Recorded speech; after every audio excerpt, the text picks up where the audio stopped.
Thank you. Amen. Amen.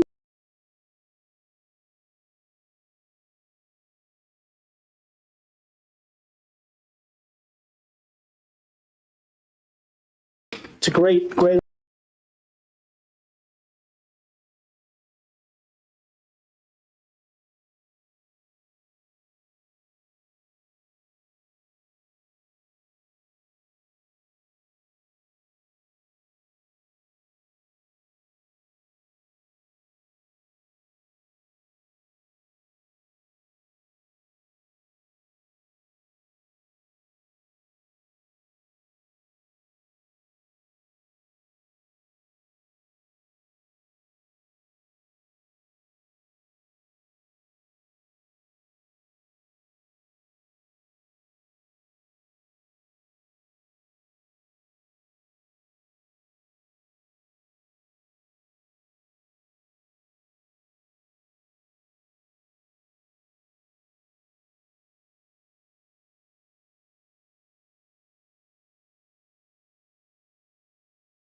Charlie.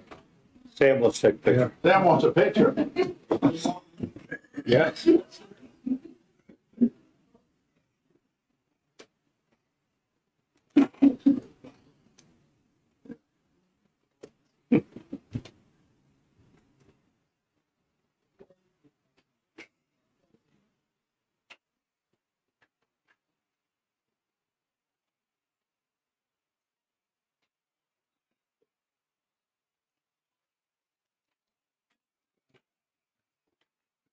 Okay, employee recognitions. Mayor, members of the council, it gives me a pleasure this evening to recognize a couple of our city employees. First off, I'd like to recognize Eric Whiting and the IT staff and Lee Foggy for setting up the meeting tonight. It's quite a lot of work to relocate from the Rock Box to this location. As you can see, we've got everything set up very well here. We're also continuing to stream the meetings. We have a lot of people that tune in and watch our meetings. And so I want to recognize again, Eric, his staff, and Lee for everything they've done to organize tonight's meeting. Also, I want to share with the council and the mayor, council, and the public email I received last week regarding one of our employees in the sanitation department. And some of you probably know him. His name is Joshua Triber. And this is from Ben Bossy, and he's, of course, works for our police department. But he said, I just wanted to recognize Joshua Triber, the superintendent of the sanitation department. My daughter has been back and forth to the cardiac ICU at Dills Children's Hospital in Austin. I went back to Fredericksburg to get some supplies and noticed that my other daughter, Peyton, had left our meat freezer in the garage open. The contents have been rotting in my garage for a week, and trash pickup wasn't till another 6 days. Instead of immediately heading back to Austin, I had to stay the night in Fredericksburg and clean up the horrible mess, which resulted in a trash can full of rotten meat, hundreds of pounds. I emailed Josh, and he was very understanding of our situation and took care of my family by making a special trip to collect our garbage and supplying us with a new can. I wanted to express my gratitude for this gesture. Fredericksburg is full of great employees and acts as one family. This is just another example of that. So again, this is submitted by one of our citizens, Ben Bossy, who happens to be one of our police officers. So great compliment for one of our sanitation employees. Okay, thank you. So that's all for this evening. If y'all bear with me a minute, we have a number of people to sign up. And to start off, if I do miss you on a particular item, don't hesitate to say, hey, Mayor, you forgot me on this item, and I'll recognize you when you're written down here. So if y'all give me a few minutes.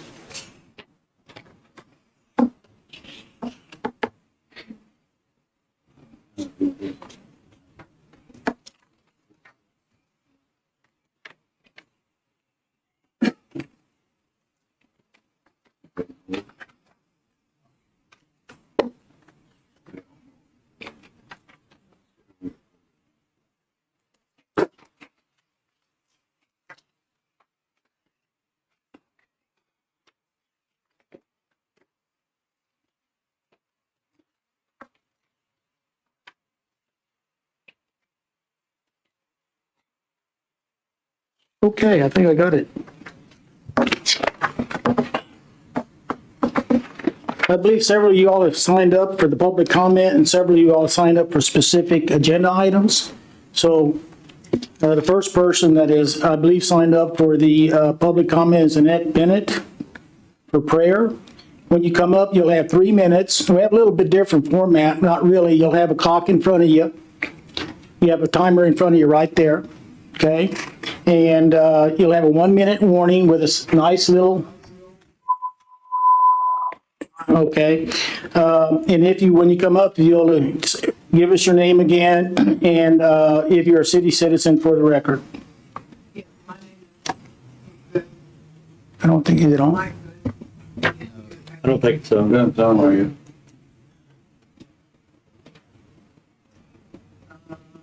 Here comes help. Here comes help. No.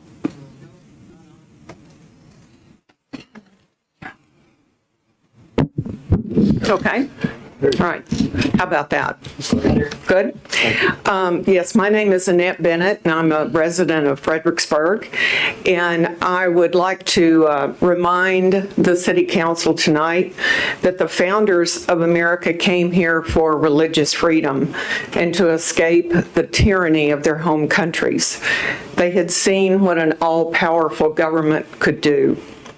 Our way of life is being attacked by those who want to destroy families, destroy the church, and make the government all-powerful. It is important to recognize this threat and to make a line in the sand and say, no more. We must not allow the government to take the place of God and family.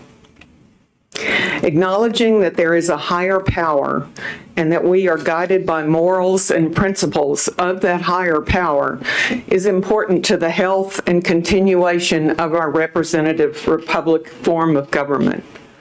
So I'm asking City Council to acknowledge that there is a higher power and that they open each session verbally by asking for wisdom from that higher power in guiding their decisions.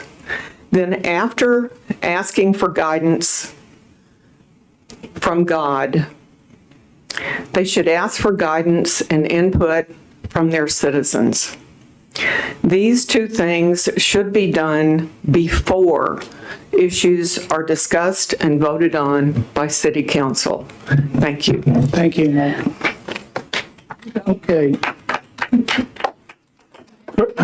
Tracy is it Kutzner or Kutzen? Knudsen. And then after that will be Ron Marabee.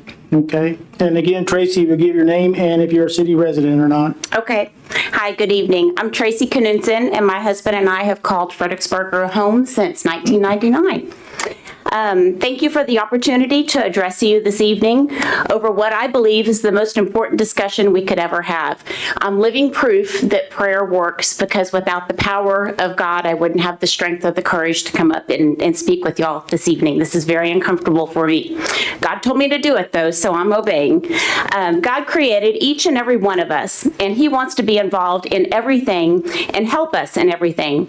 Everyone in this room He loves dearly. Even if the love is not returned, He continues to love. He wants relationship with us, but He wants us to want Him. He wants us to ask Him for guidance and direction. We have the opportunity to come together in these meetings and unite under God's authority by asking Him into the room through prayer. We are all on the same side here. We all just want what's best for our beautiful city of Fredericksburg. We need to check egos, prides, and differences at the door. It's not y'all against us or us against y'all. That's what the enemy wants us to believe. When we go to our Lord in prayer, we render the enemy useless. I don't just say that lightly. It really is true. We can see how the world has uninvited God into schools, sports events, government positions, and many public gatherings. God gives us free will and allows us to continue on without Him, but we can see that's not going very well. Look at our world today. It's a total mess. How desperate does the world have to get before they realize that they never should have taken God and prayer out of every situation? I'll close with this scripture, Proverbs 3:6. Seek His will in all you do, and He will show you which path to take. City Council and neighbors of Fredericksburg, we can do that together. I ask that you open every City Council meeting with prayer. Thank you, and God bless each and every one of you. Thank you, Tracy.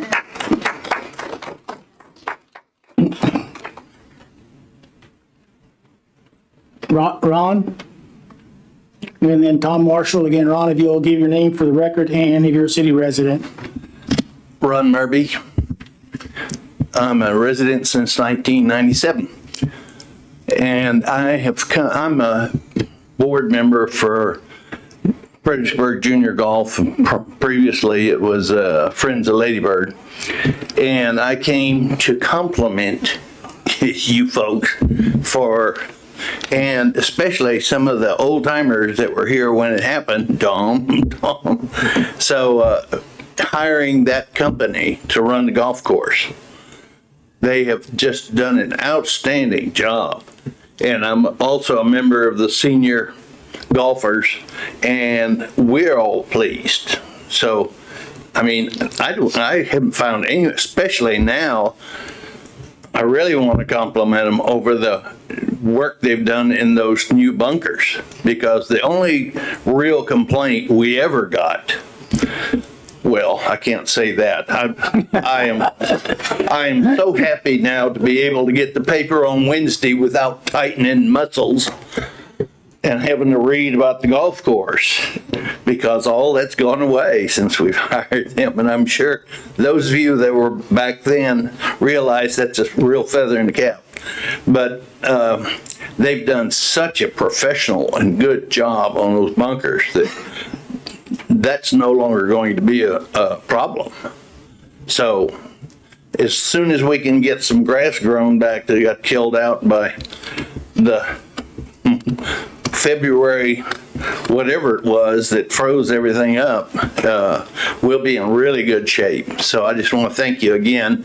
And I would ask that, you know, back then you did a vote and voted to fix some of the things that need fixing out there. And I would ask you not to give up on that, especially putting a shed up that we can get the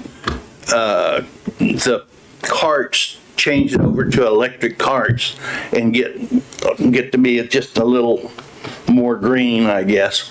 But at any rate, it would sure help. So thanks. Bye. Thank you. Tom Marshall. And then after Tom would be Beth Ann McDonald. Tom, again, your name and where you live. My name's Tom Marshall, and I'm a city resident for the past 30 years. My purpose tonight is to get clarification on a matter of policy and definition. As I understand it, Fredericksburg is still under a city declaration of disaster. Reading that disaster, I see part of it is based on Texas Code Chapter 418. Some of the language in that code states that a disaster is based on imminent and widespread danger to the population. I would like you to clarify your definition of widespread and imminent danger, as I personally do not see anything that qualifies for that. If there is such a thing, I think we need to get the word out to these thousands of tourists that are coming here and subjecting themselves to that danger. In past meetings, the topic has been brought up, and comments have been made to the effect that maintaining this disaster declaration qualifies the city for federal and state funds. If there is no disaster actually in place, and yet we maintain that premise without foundation, I'm not a legal scholar or anything, but that sounds to me like fraud. We're defrauding the American people as well as the citizens of this city of those tax dollars. They don't belong to the government, they belong to the people. Last meeting, your city attorney verified that fraud is one of the things that you would be subjected to if you are in fact perpetrating that upon anyone. Again, please clarify this policy and define what imminent and widespread danger is to this community. Thanks, Tom.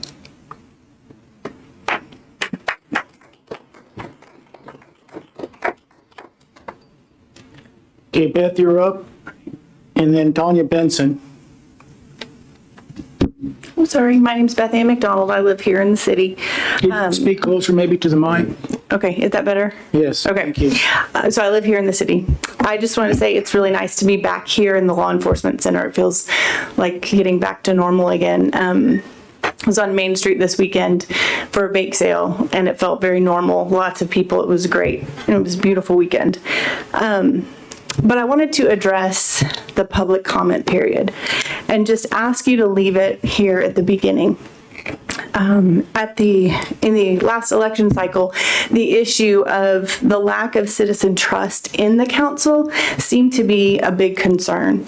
So the first item of business of moving the public comment section to the end of the meeting seems like the least productive thing you could do to instill citizen trust in the council.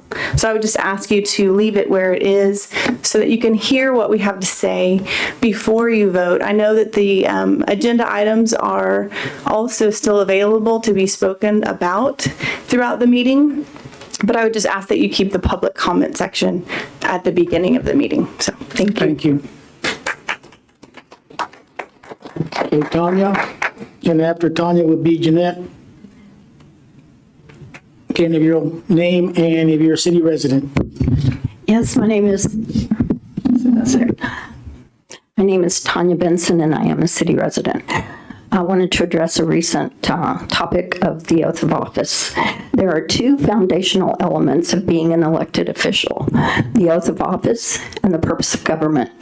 To date, none of you have demonstrated your knowledge and understanding of those two fundamentals.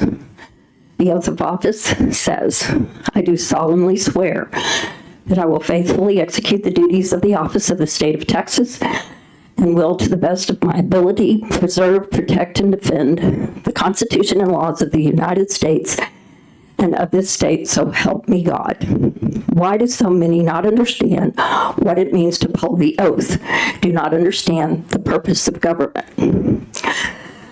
That includes each of you, even though we were recently lectured on that topic. The Constitution of the U.S. is the supreme law of the land and cannot be usurped or suspended in executing law. That only means executing law inasmuch as the law is constitutional. Purpose of government, do you know? The answer is in the Declaration of Independence. Governments are instituted among men to secure our rights. That is it, period. That is the rule of law and your purpose as elected officials. If you fail to do that, you violate your oath. Your fidelity to your oath and the rule of law requires that you abstain from enforcing any edict or order from a governor or any executive which lacks constitutional authority. No governor nor mayor has the authority via executive order or mandate to suspend the Constitution due to any crisis or emergency whatsoever for any reason, including a pandemic. By enforcing and supporting local and state governors' mandates, you violated your oath. Am I done? You got 1 minute. Okay. That was a 1 minute. Okay. Only legislatures have lawmaking powers, and that is specified and limited by the Constitution. Article 6, Section 2 of the Constitution establishes that any law made by Congress that is inconsistent with the Constitution, in this case, outside delegated power, is an invalid law, a pretend act, and not binding upon the states nor the people. No law, therefore, contrary to the Constitution can be valid, for the power of the Constitution predominates. Refer to the Federalist Paper number 78.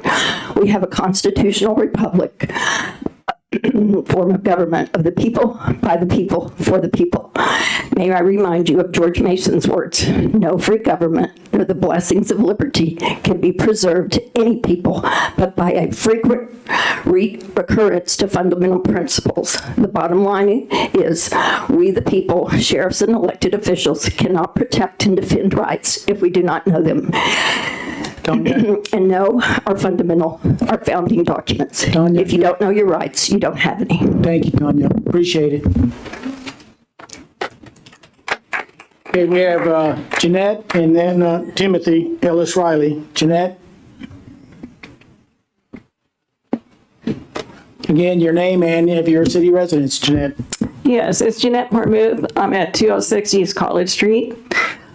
Interesting enough, I'm just a few blocks away from Schubert Street, where last meeting you all were discussing the rezoning there in that area.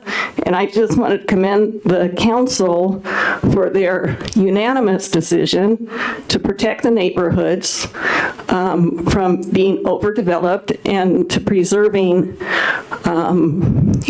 preserving the community and the people for the families and for who we are in Fredericksburg. So I was just got my tax appraisal. And so I would just like to ask the council to consider sort of the same vein in protecting the communities and the people that live here and the atmosphere that we have, keeping, family-oriented neighborhoods and whatnot. I've lived here for 30 years, and like everyone else, my appraisals are going up like crazy, even though I haven't done anything to my house. If anything, my house is running down, and I can't afford to make repairs because I'm barely making it to the end of the year to pay those taxes that have gone up 6 times in just the past. 6 times, double. Okay, so I would like to ask the council, because the budget talks are being discussed right now, and I know that the city gives direction and guidance to the city. And so I appeal to you all to take your charge and direct the city to watch their budget, to perhaps leave it what it was last year or even bring it down by 5%, because the budget does affect the taxes. At the same token, when we get to the taxes, I also ask the city to start thinking about the people. And thank you. Thank you, Jeanette. Okay, Timothy Ellis Riley.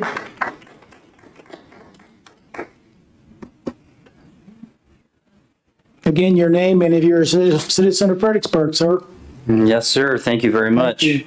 Yes, my name is Timothy Ellis Riley. I'm a citizen of Fredericksburg, many of everyone's neighbors, and proud to be since 2006.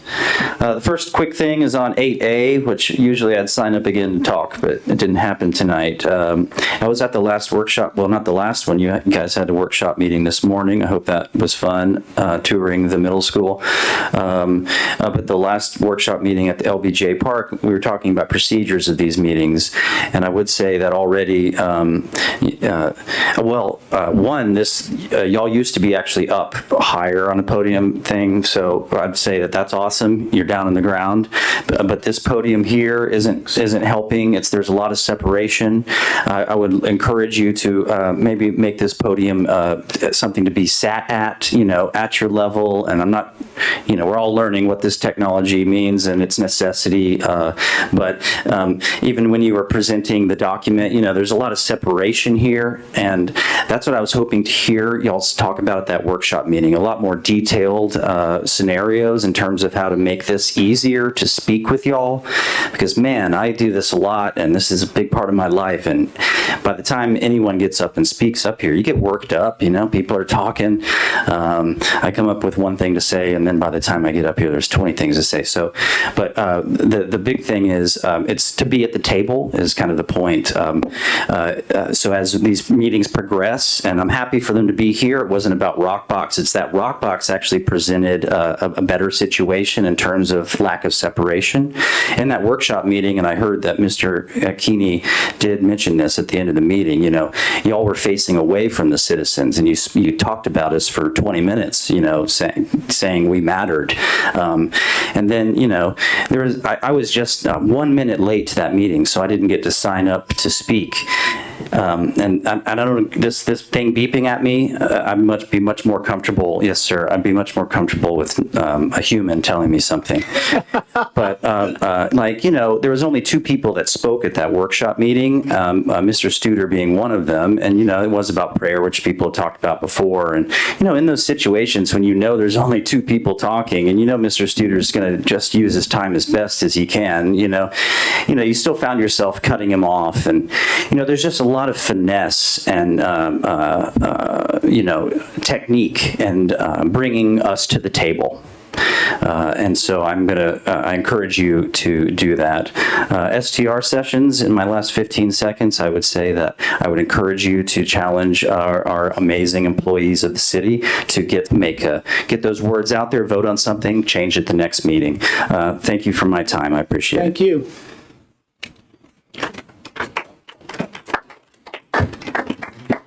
Robert Phoenix, did you sign up for public and 8A? Okay, good. I thought that's what your handwriting said.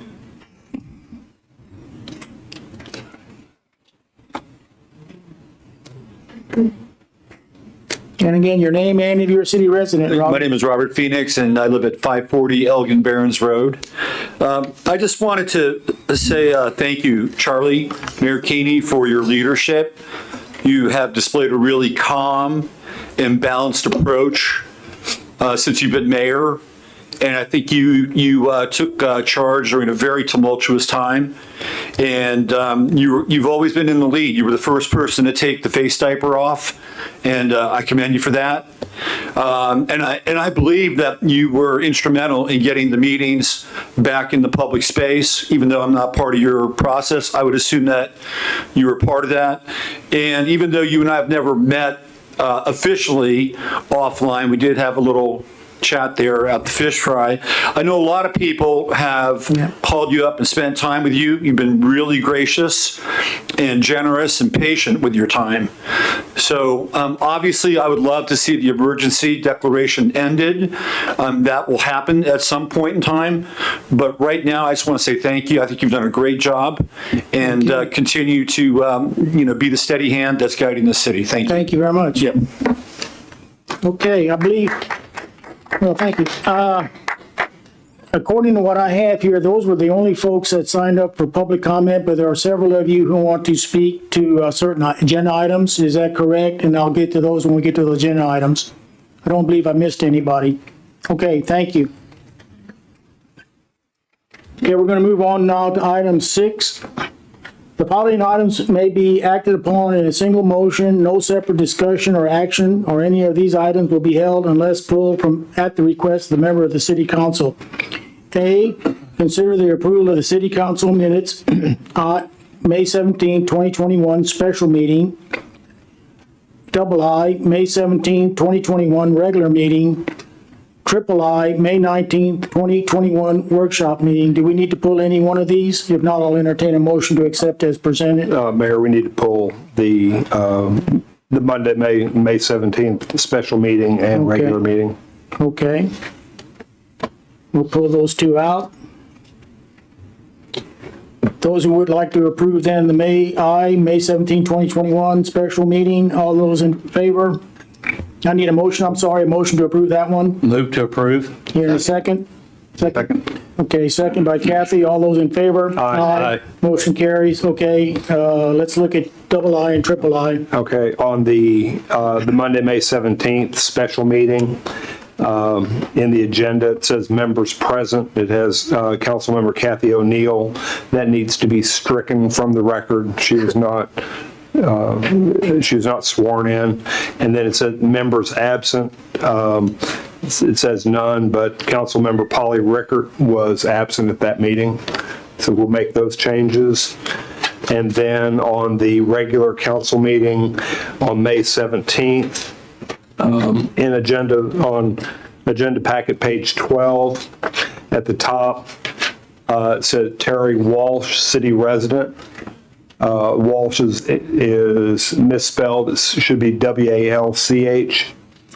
And then John Walsh, city resident. His last name is misspelled, and it should be W-A-L-C-H. Everything else is All right. great. Okay. Excuse me. Since we've already approved the other one, if you look at page 20, it says Mike Burdick, should be Pastor Mike Burdick. Under work session items, Mike Burdick. Anything else? That's it. Okay, I'll entertain a motion to approve the I, May 17, 2021 regular meeting, I, May 19, 2021 workshop meeting with corrections as presented by Councilman Musselman. Do I hear a motion?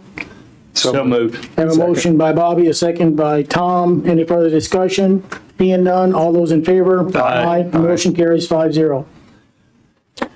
Moving on to item 6B, consider the approval of change or order Bell Street water line project in the amount of $176,750 to complete a portion of the project within the city Highway 290 East water line construction contract.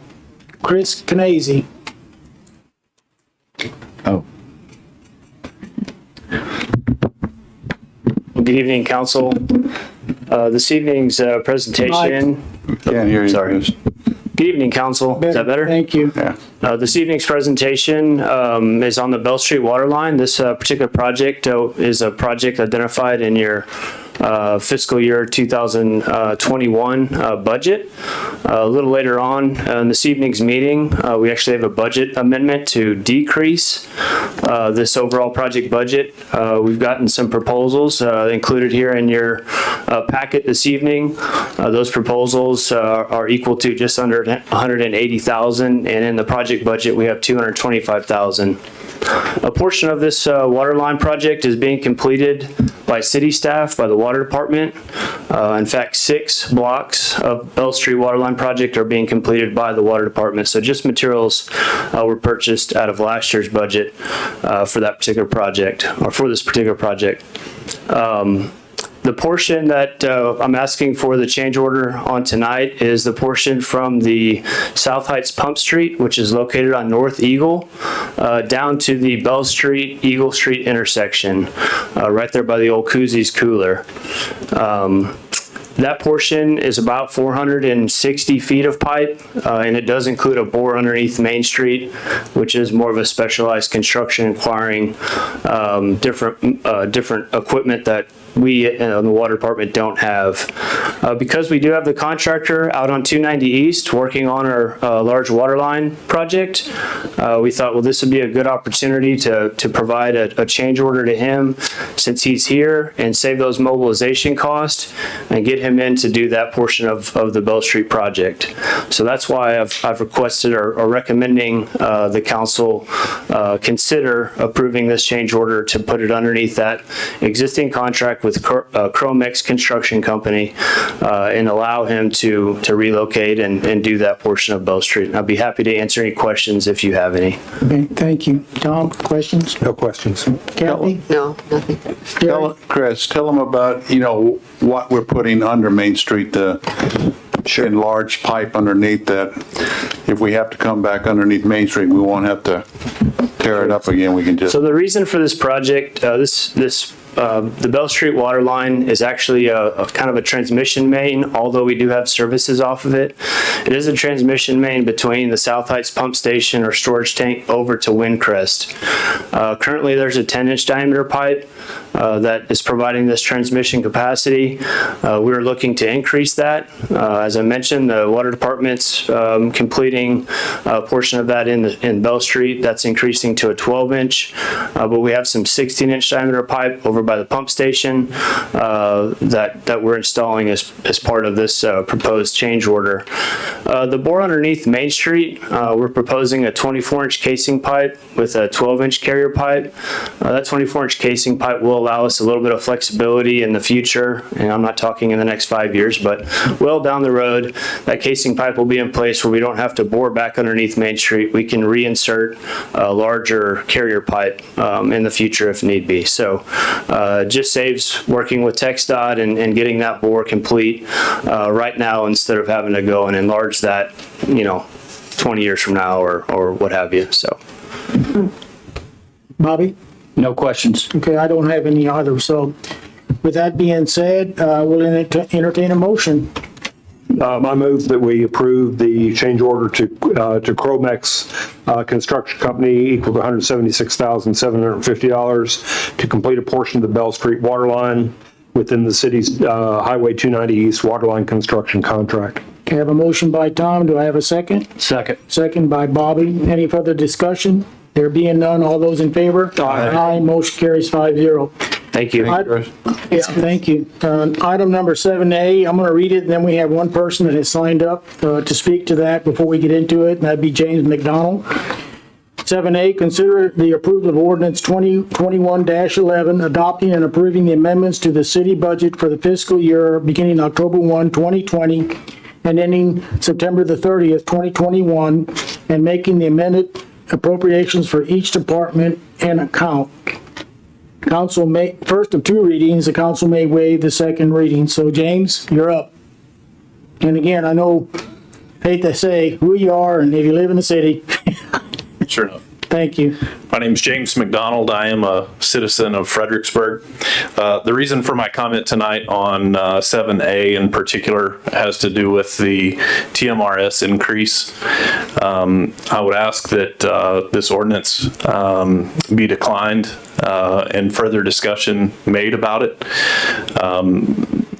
Ultimately, this increases the city budget by about $400,000. We're moving the TMRS. I know a lot of this discussion's already taken place, but I think it's helpful to sort of clarify really what we're talking about.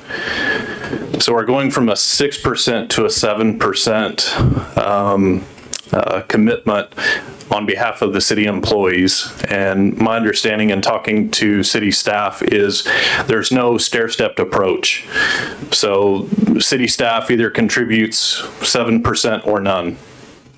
But in addition to that, the city contributes $2 for every $1 that the city employee contributes. That's a fairly significant benefit program. So when we're talking about going from an 18% benefit program to a 21% benefit program, that's significant. It's pointed out in the budget that it represents about $400,000, particularly in the conversation with regard to the upcoming budget. When this ordinance is passed, we're committing that from now on, unless we change it today. Those are my only comments there. Thank you. Thank you. Okay. Laura, you're up. Good evening, Mayor and Council. A little closer. The city's recently completed our mid-year budget review, and as part of that review, several budget item lines were recommended for a revision. And the city council workshop approved the budget amendments that are attached to your agenda at that meeting. In addition to the ones that are listed in here, there was also some discussion of adding a code enforcement officer, and we have since then been able to calculate what the wages would be if that position was approved and that person was hired for the remainder of this fiscal year, and that would add an additional $13,784 to the budget amendments if that is approved by council. Also, I just wanted to let you know, as far as the general fund revenues and expenditures, the increased revenue for asked for budget amendments is $1.8 million, and the expenditures was an increase of $1 million, which is revenues over expenditures of $766,714. Part of the increase, or for the increases for the general fund revenues, or that the general fund revenue accounts are doing better than they were originally projected. These include increases in city sales tax, franchise fees, and RV camping revenues as well. Staff recommends that council approve the attached fiscal year 2021 proposed budget amendments, and also the addition of the code enforcement officer for an additional $13,784, and any other revisions that council would like to make.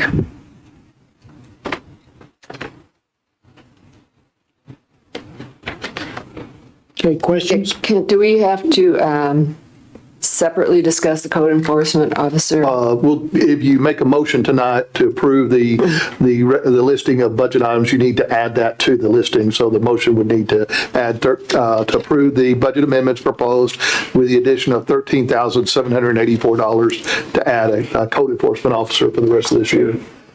Mayor, if I could just point out a couple of things. Please do. Okay, first off, I wanted to follow up on the comments made earlier by Ron about our golf course. And one of the significant budget reductions that you'll see on the list is we are eliminating the general fund subsidy to the golf course. That's been a long time coming, the last 3 or 4 years. With the efforts of Touchstone Golf, we've been able to reduce that subsidy every year. And so Chris Meek came in at mid-year and identified some other budget savings. And as a result of that, we will no longer provide the golf course a general fund subsidy. So I think we need to all applaud Chris and his efforts, his staff, and it's taken us a while to get there, but we're finally at a break-even point for the golf course. So we're proud to announce that this evening. Yeah. And I'm moving on for that. And then at your work session on May the 17th, the council identified some additional items you wanted to add to the budget. If you'll recall, last summer when we prepared the budget, we were very conservative in projecting our revenues. And as you can see, we've added to our revenue base quite a bit over the last 10 or 11 months. So there's some items that we did not budget for initially this year because we couldn't, we didn't have the revenues available. And the council decided at your work session to add the park restroom replacement. That was a major item that we've been putting off for about 3 or 4 years at Lady Bird Johnson Park. And so we've added that expense to the budget. The council also wanted to proceed with the engineering design for the traffic improvements around town. We've added that to the listing that you have before you. The council also identified that you wanted to get started on the comprehensive plan. So we've added that to the budget, even though we probably won't start on that till at least August, September. And we've also added the meter tech position. The council wanted to wait last summer to add that to the budget. So those are some items that you identified that we've added to the previous list that you received on at the May 17th work session. And Daniel has indicated that the budget, in order to be amended, requires an ordinance. And so we have the ordinance before you this evening for your consideration. Thank you. Bobby, any questions? No questions. Tom? No questions. Kathy?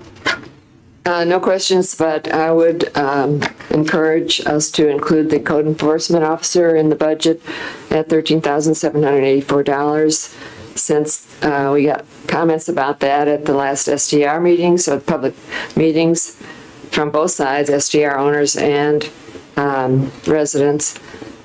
So Make the motion. in order, okay, I move we put that amount into the budget, $13,784.30. Thanks for telling Are me. you making a motion then? Is I that am it? making a motion, yes.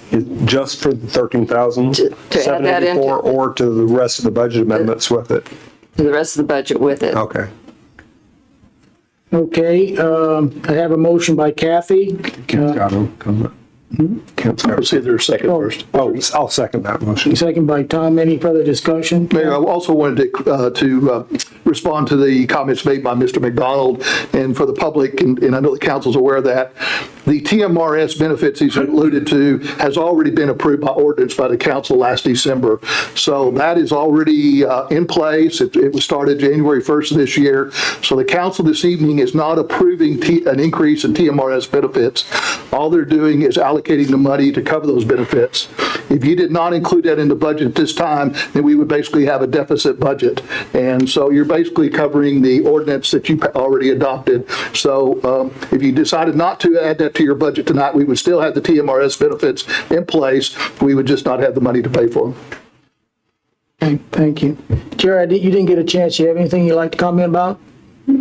No, when you're talking about those restrooms out there at the park, those restrooms there are in real bad shape out there. And when you start looking at the revenue that the park brought in on their camping in that area out there, it was like $425,000 that was brought in. So, I mean, the people are using this stuff, and if they're going to keep using it, just like market plots, we need to work on market plots too and get these things fixed up and kept fixed up, so that when people do come, they're not coming into broken bricks and playgrounds that aren't good.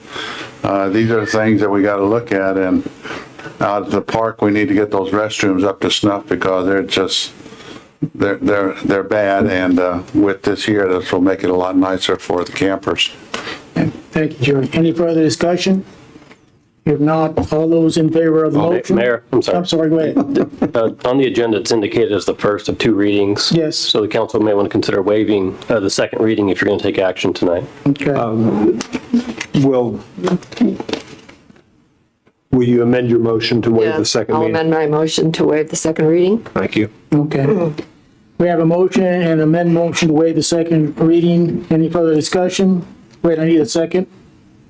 Did you second? I second. Okay, Tom, thank you. All those in favor? Aye. Aye. Opposed? There is none. Motion carries 5-0. Okay, moving on to item 8A. I'm going to read it, and we have several people who have signed up to speak to this. Consider the approval of the city council rules and rules of procedure. The first speaker that I have is Kimberly Lambs. Kimberly, do I need to say you need to state your name and where you live, please? Hi, guys. My name is Kimberly. I live in the city. I want to start also by thanking you, Mr. Keeney, for consistently making yourself available to the people of this community. In my personal experience, you've always answered the phone. If you haven't, you've called me back. You answer my emails. You've met with me in person. You've been a very nice person to deal with. And although we may not always see eye to eye and agree on everything, I think you understand that you are a public servant, and these are your constituents.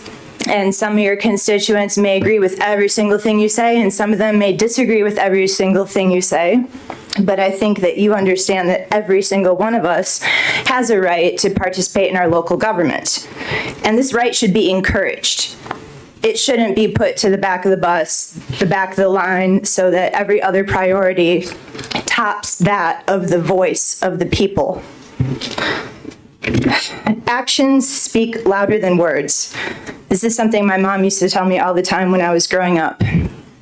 reading over these measures that you guys want to change tonight, my personal impression is that the public comes last. That's just wrong. I want to point out the moment of silence. Where exactly did that idea come from? I thought that a member of the community requested prayer for consideration, and I think it's a good idea that we should be reminded that there is a higher power and we're not in control. None of us, you, us, none of us are really in control of anything. Public comment is essential to every one of you being able to do a good job in your role as a city council person. You represent the public, and that's why it should remain on the agenda exactly where it is first.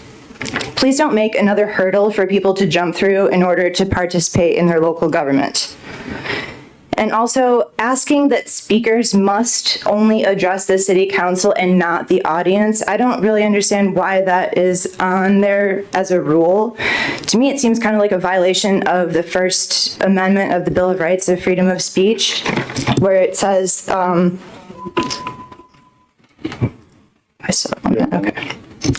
Congress shall make no law respecting an establishment of religion or prohibiting the free exercise thereof or abridging the freedom of speech or of the press or of the right of the people to peacefully assemble and to petition the government for a redress of grievances. It is literally the very first thing. When we have a problem with something you guys do, we have the right to come here and voice about it. And you guys may not like what we have to say, you guys may not agree with us, but you need to hear it in order to do your jobs. And that's all. Thank you. Thank you. Okay, we have James McDonald.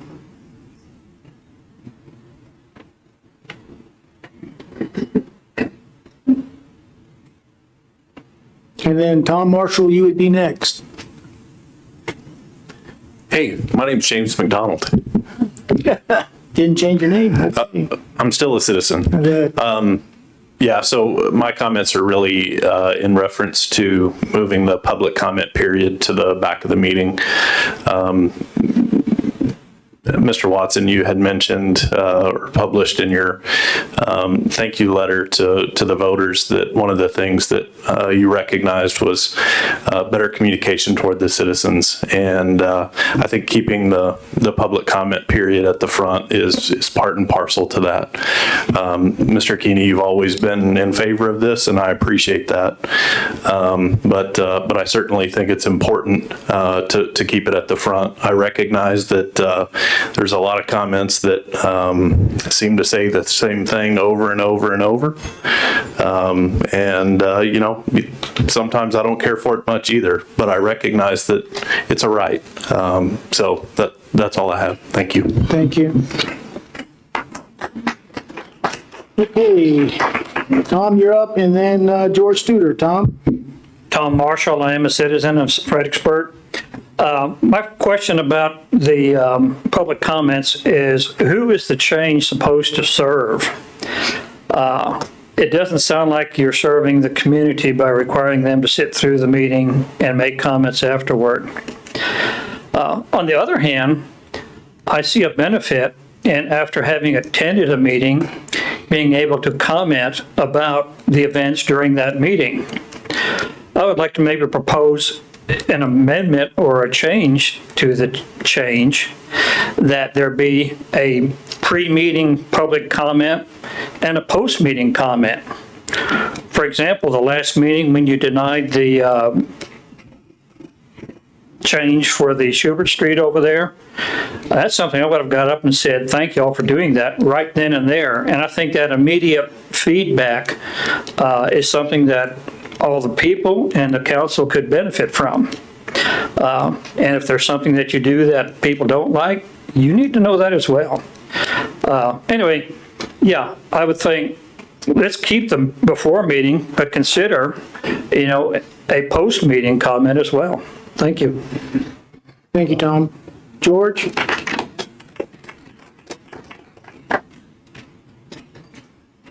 George Studer, I am a citizen of Fredericksburg. It's louder. George Studer, I'm a citizen of Fredericksburg. How's that? Much better. Okay, first I want to kind of go through the history of this proposal that putting invocation in the beginning of your meeting. April 19th, I walked up to Charlie after the meeting and said, hey, why don't we do invocations? And that got me thinking, and I proposed something verbally on May 3rd. So I started working, finding out what others thought around the community, the pastors and everything.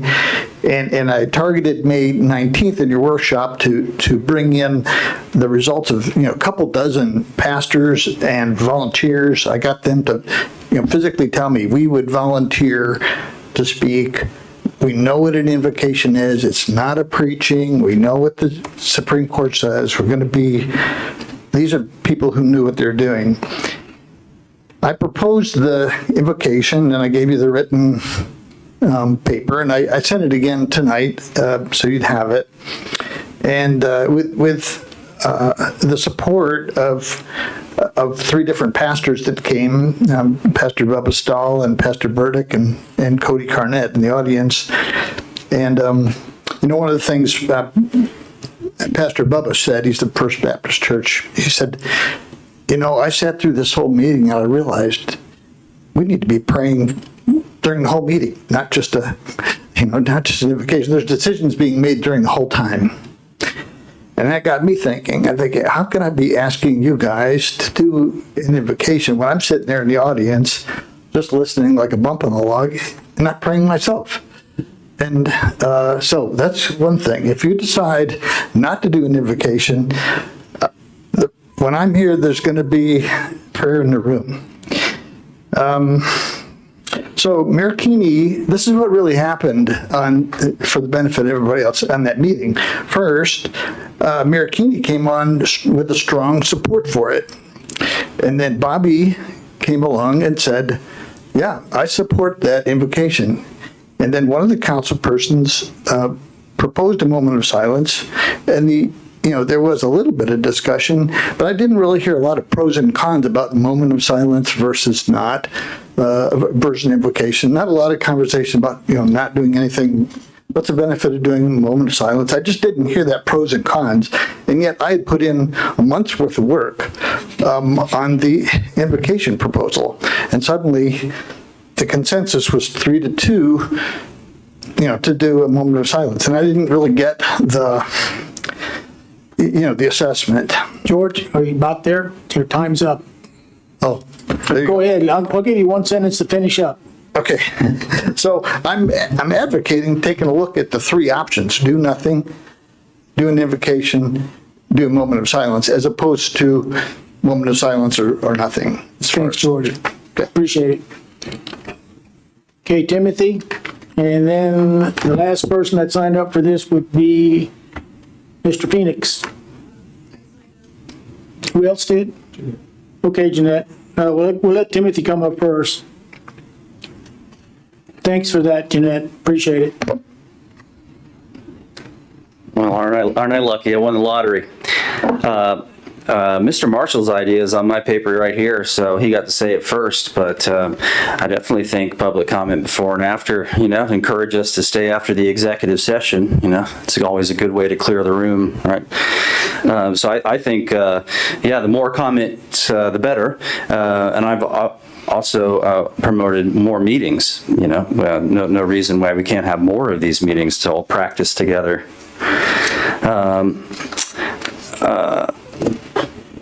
Yes, that's kind of all. I was a little surprised to get the call up here. I think I said my name and you're giving me my moment here. The moment of silence, why we're talking about that, honestly, I think that if you craft that correctly, you should be able to give the room and the space for those who can use that time, just as Mr. Suter said, prayers in the room. So the schools have done it. I supported the train of thought. I think it was Mr. Lukenbach that put that out on the docket. And, but if you craft the words, present the moment of silence as room for all of those to participate in this moment in their own way, because that's what you rub up against. That's where the schools had to make their choice. Pledge of Allegiance, all those morning things, and they chose moment of silence. So I found that was a great way to do it. But you still need to I would encourage you to give a nod to everyone in that moment. Don't just call it a moment of silence. Find a way to include this whole room, which is what I believe that most people are asking for. And when it comes to future meetings, that is a good first step. But since I get to come back up here one more time, it is just about bringing us all to the table. And I don't think, the podium used to be over here. There's just a lot of really great details that you could do to help bring us to the table, sit us down. I know not everyone can stand, That's the unique thing that the city gets to do, is bring everyone to the table, but it's really hard. So how would a person in a wheelchair actually come speak to you all this evening? I'm glad you all haven't had that problem tonight, but you can solve a lot of problems. Bring us down to the table. I like their little setup over here, and we could really feel like we're a part of this process in a dynamic way. Thank you. Thank you. Mr. Phoenix, and then Jeanette, you're after him. Thank you for pointing that out.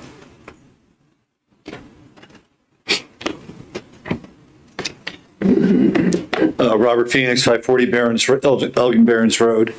I want to talk about the public comments, and I want to appeal to your higher nature and then take you into what could be perhaps our lower nature. Our higher nature would be to symbolically place the citizens at the front. Right? You're putting us at the front of the meeting. You're putting us at the front of your concerns. You're putting us at the front of your jobs. And I think we would all appreciate that. That's part of the higher nature of why we come together. The lower nature would be that we would view this as being punitive. And we know what happens when people view something as being punitive. They get charged. They do things. They come up here, they talk, they get really upset about what they view as being a punitive measure against them. So I think we have two choices. We can keep things at a high level, bring the citizens right up front, right? Citizen comments right up front, or we could go a different path. And then I would imagine that there would be some meetings where the citizens might be here for a couple of hours at the end of a meeting, just because they want to take out their frustration and their resentment over the fact that you're not listening to them at the beginning of the meeting. And I hope it doesn't go there, because we've had enough division. We've had enough rancor. And this is a very, very simple request, just to keep things as they are and to honor these people at the beginning of each meeting. Thank you. Thank you. Okay, Jeanette.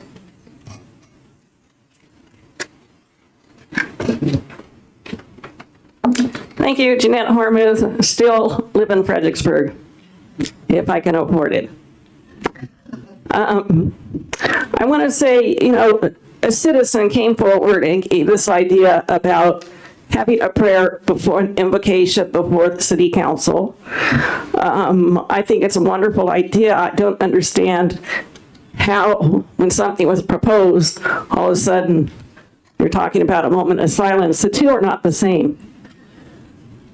They're totally, I don't even see a point of having a moment of silence, frankly. But the point is that in a country that was founded on the belief in God and the recognition that our rights come from our Creator as written in the Constitution, how could we not want to publicly and collectively seek the blessing, His blessing and guidance in the all-important work of governance, the primary job by our leaders to protect our rights? The point of public prayer is that we're doing this together. We're all placing ourselves under God. A moment of silence, that's an individual, kind of more selfish, go in a corner type thing, really. I know that it was brought up that the schools do it. There's a different distinction here. The Supreme Court has ruled numerous times that legislative prayer, which is what we're asking for here, is absolutely upheld for government meetings, city councils, whatnot. Since our founding, we've had a whole history of it. Here's some quotes from the court rulings. In light of the unambiguous and unbroken history of more than 200 years, there can be no doubt that the practice of opening legislative sessions with prayer has been a part of the fabric of our society.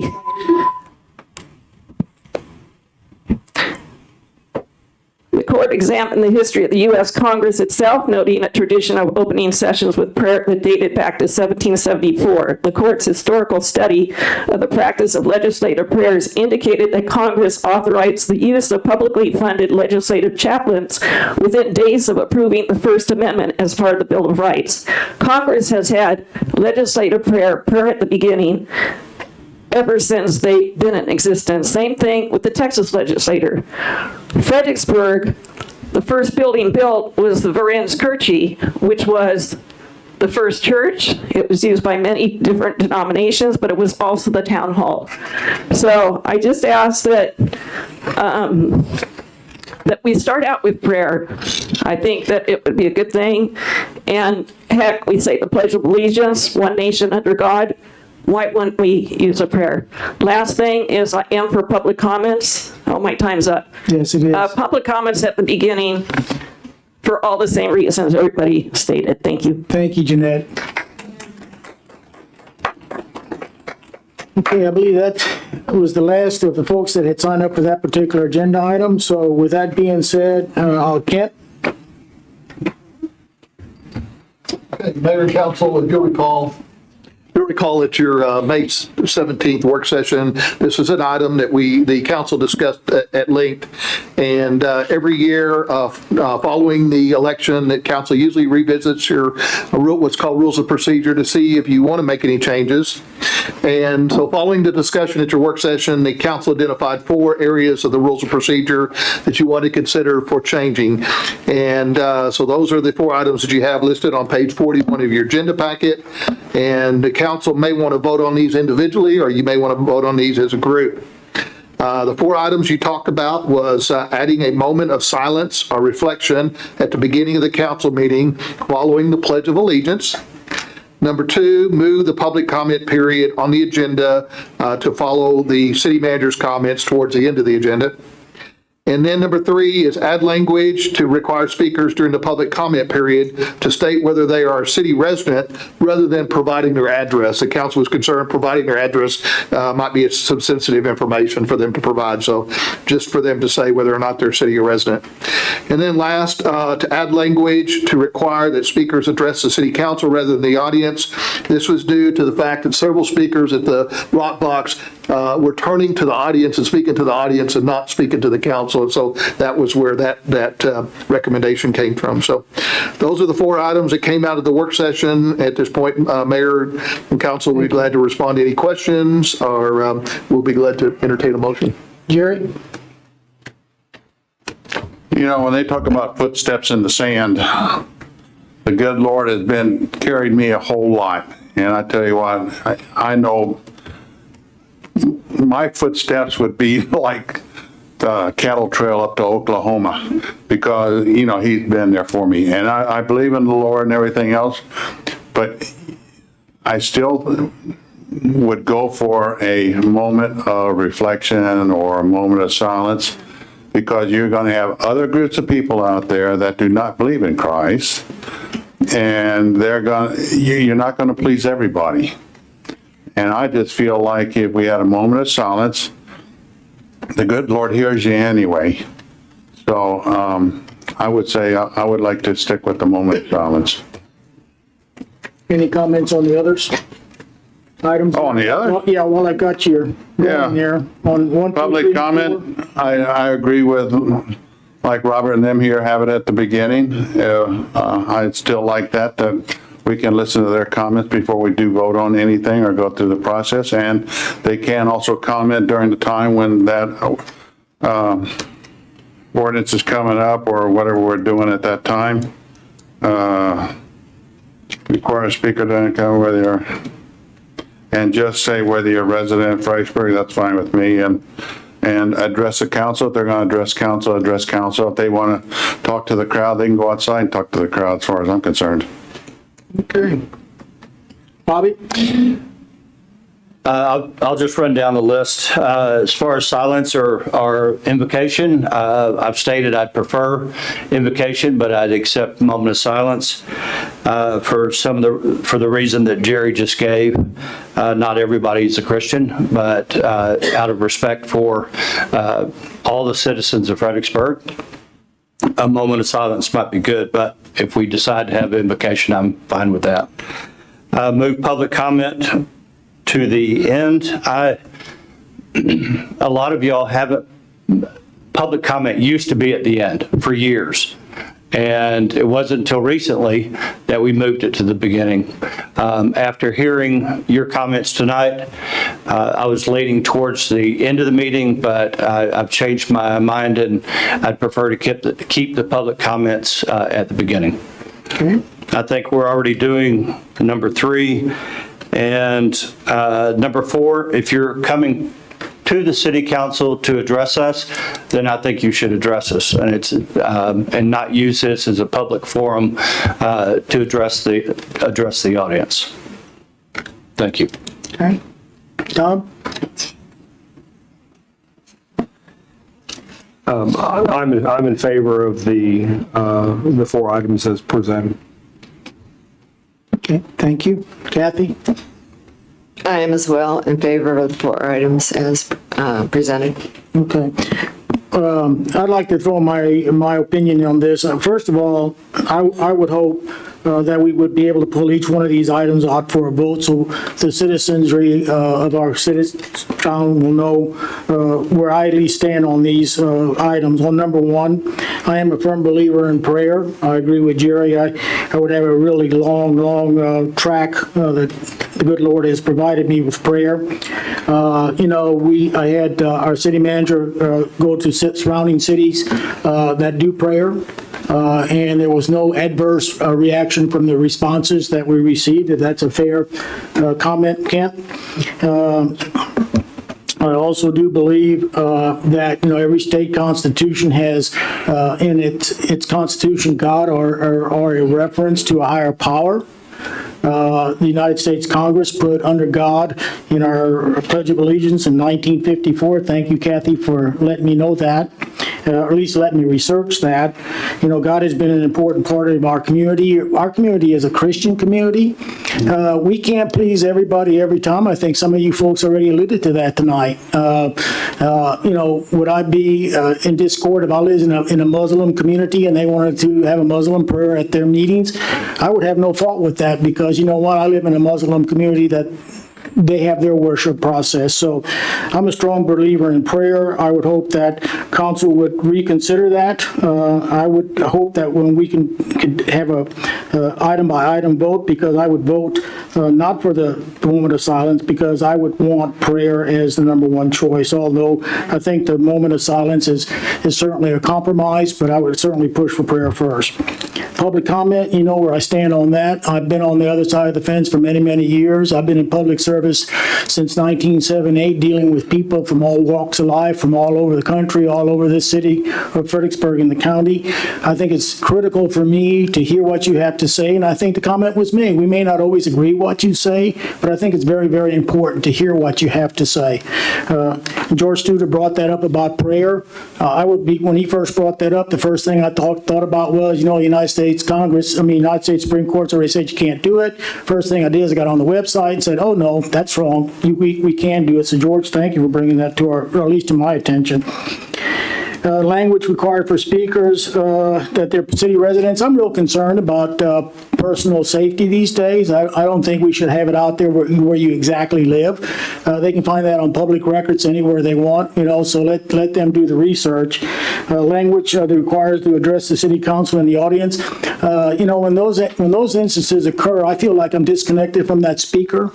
I'm not really hearing or listening to what that speaker has to say because I don't think they're talking or engaging us in a communication process. I do believe in the freedom of speech, but I also believe that if you want to visit the city council and have your comments, they should be addressed to the city.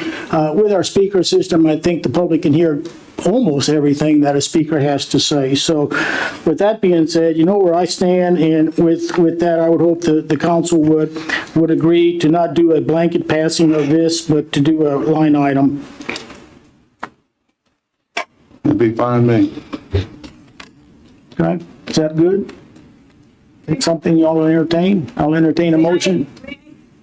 No, we're good, Jeanette, thank you.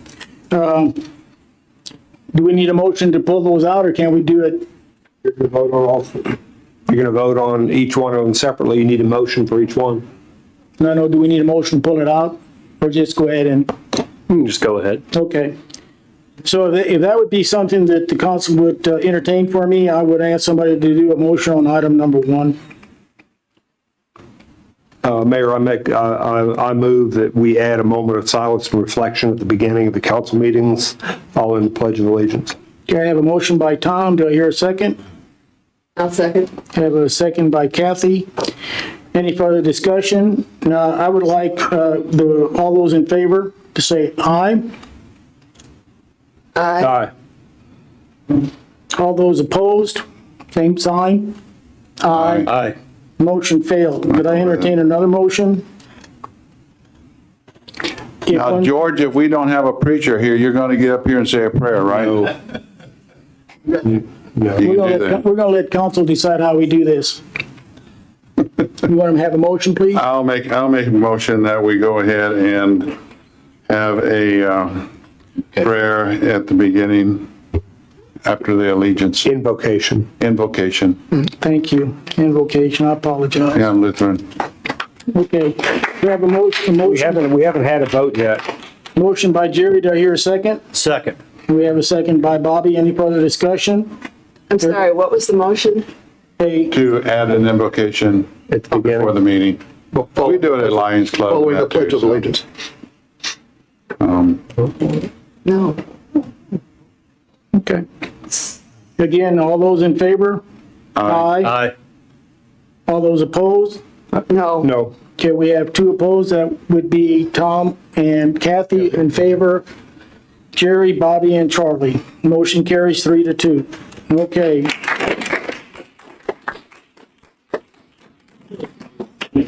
Number 2, could I have a motion for that one, please? I'll move to approve to keep the public comment period at the beginning of the meeting where it is on the agenda today. Second. Have a motion by Bobby and a second by Jerry. Any further discussion? Yeah, I'd like to say, just repeat what Bobby said earlier, that for years and years, the public comment was at the end of the meeting, and it did allow people to comment on what had happened during the meeting as well as make other comments. It provided plenty of time. There wasn't any rush. There wasn't any disrespect about it. It was as respectful as having it someplace else during the meeting.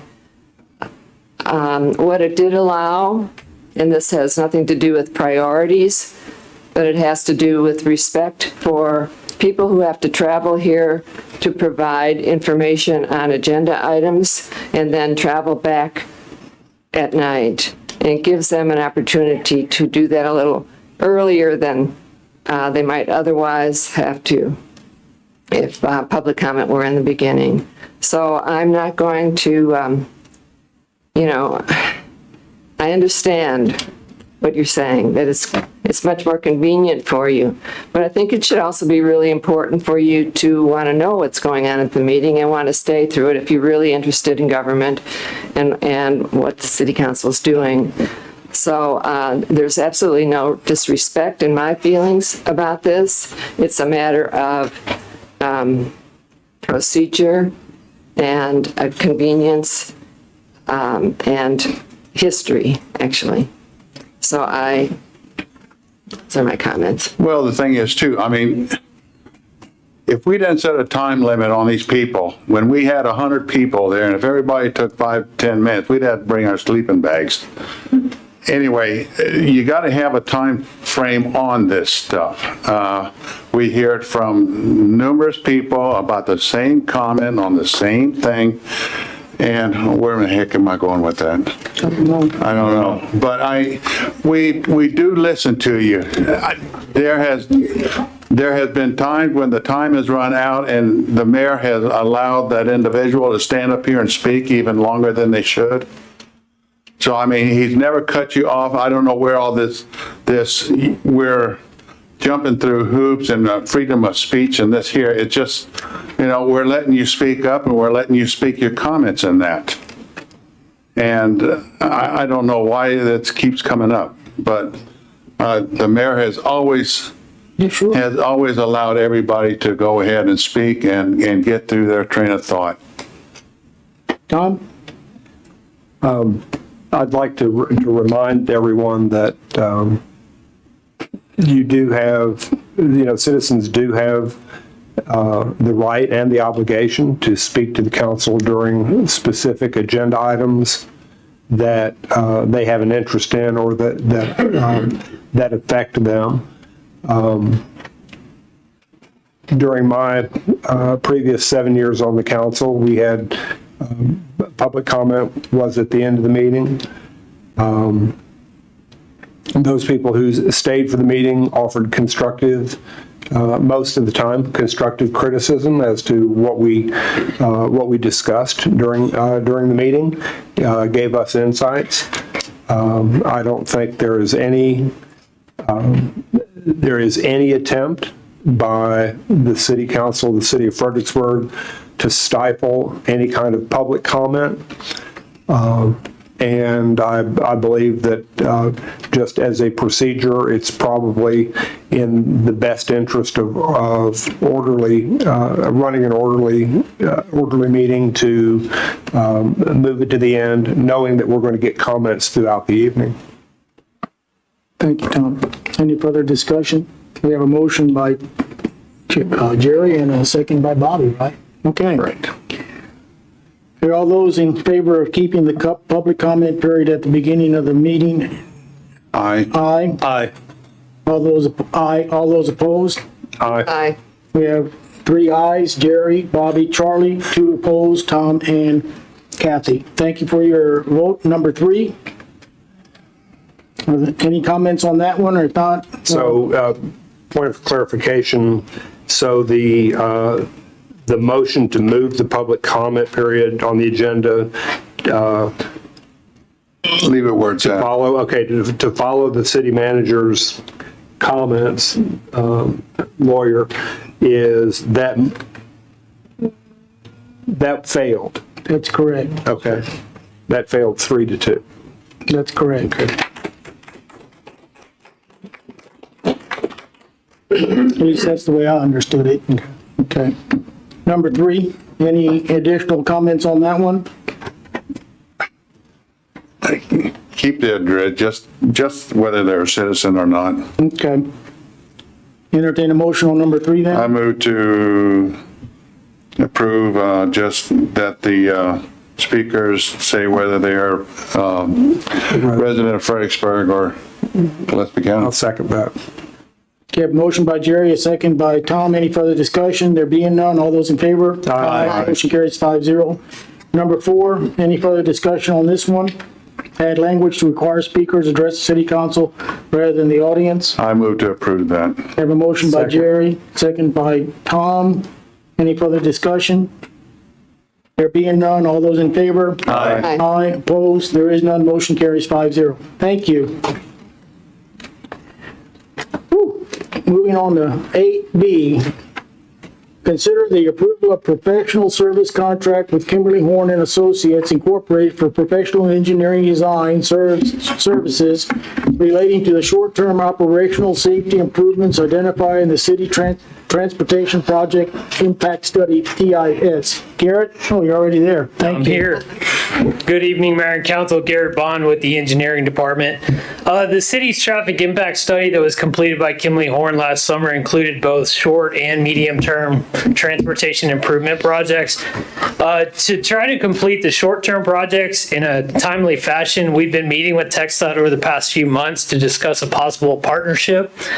Unfortunately, like we talked about at a recent workshop, TxDOT has indicated they will need a shovel-ready set of plans from the city to enter into any sort of formal agreement.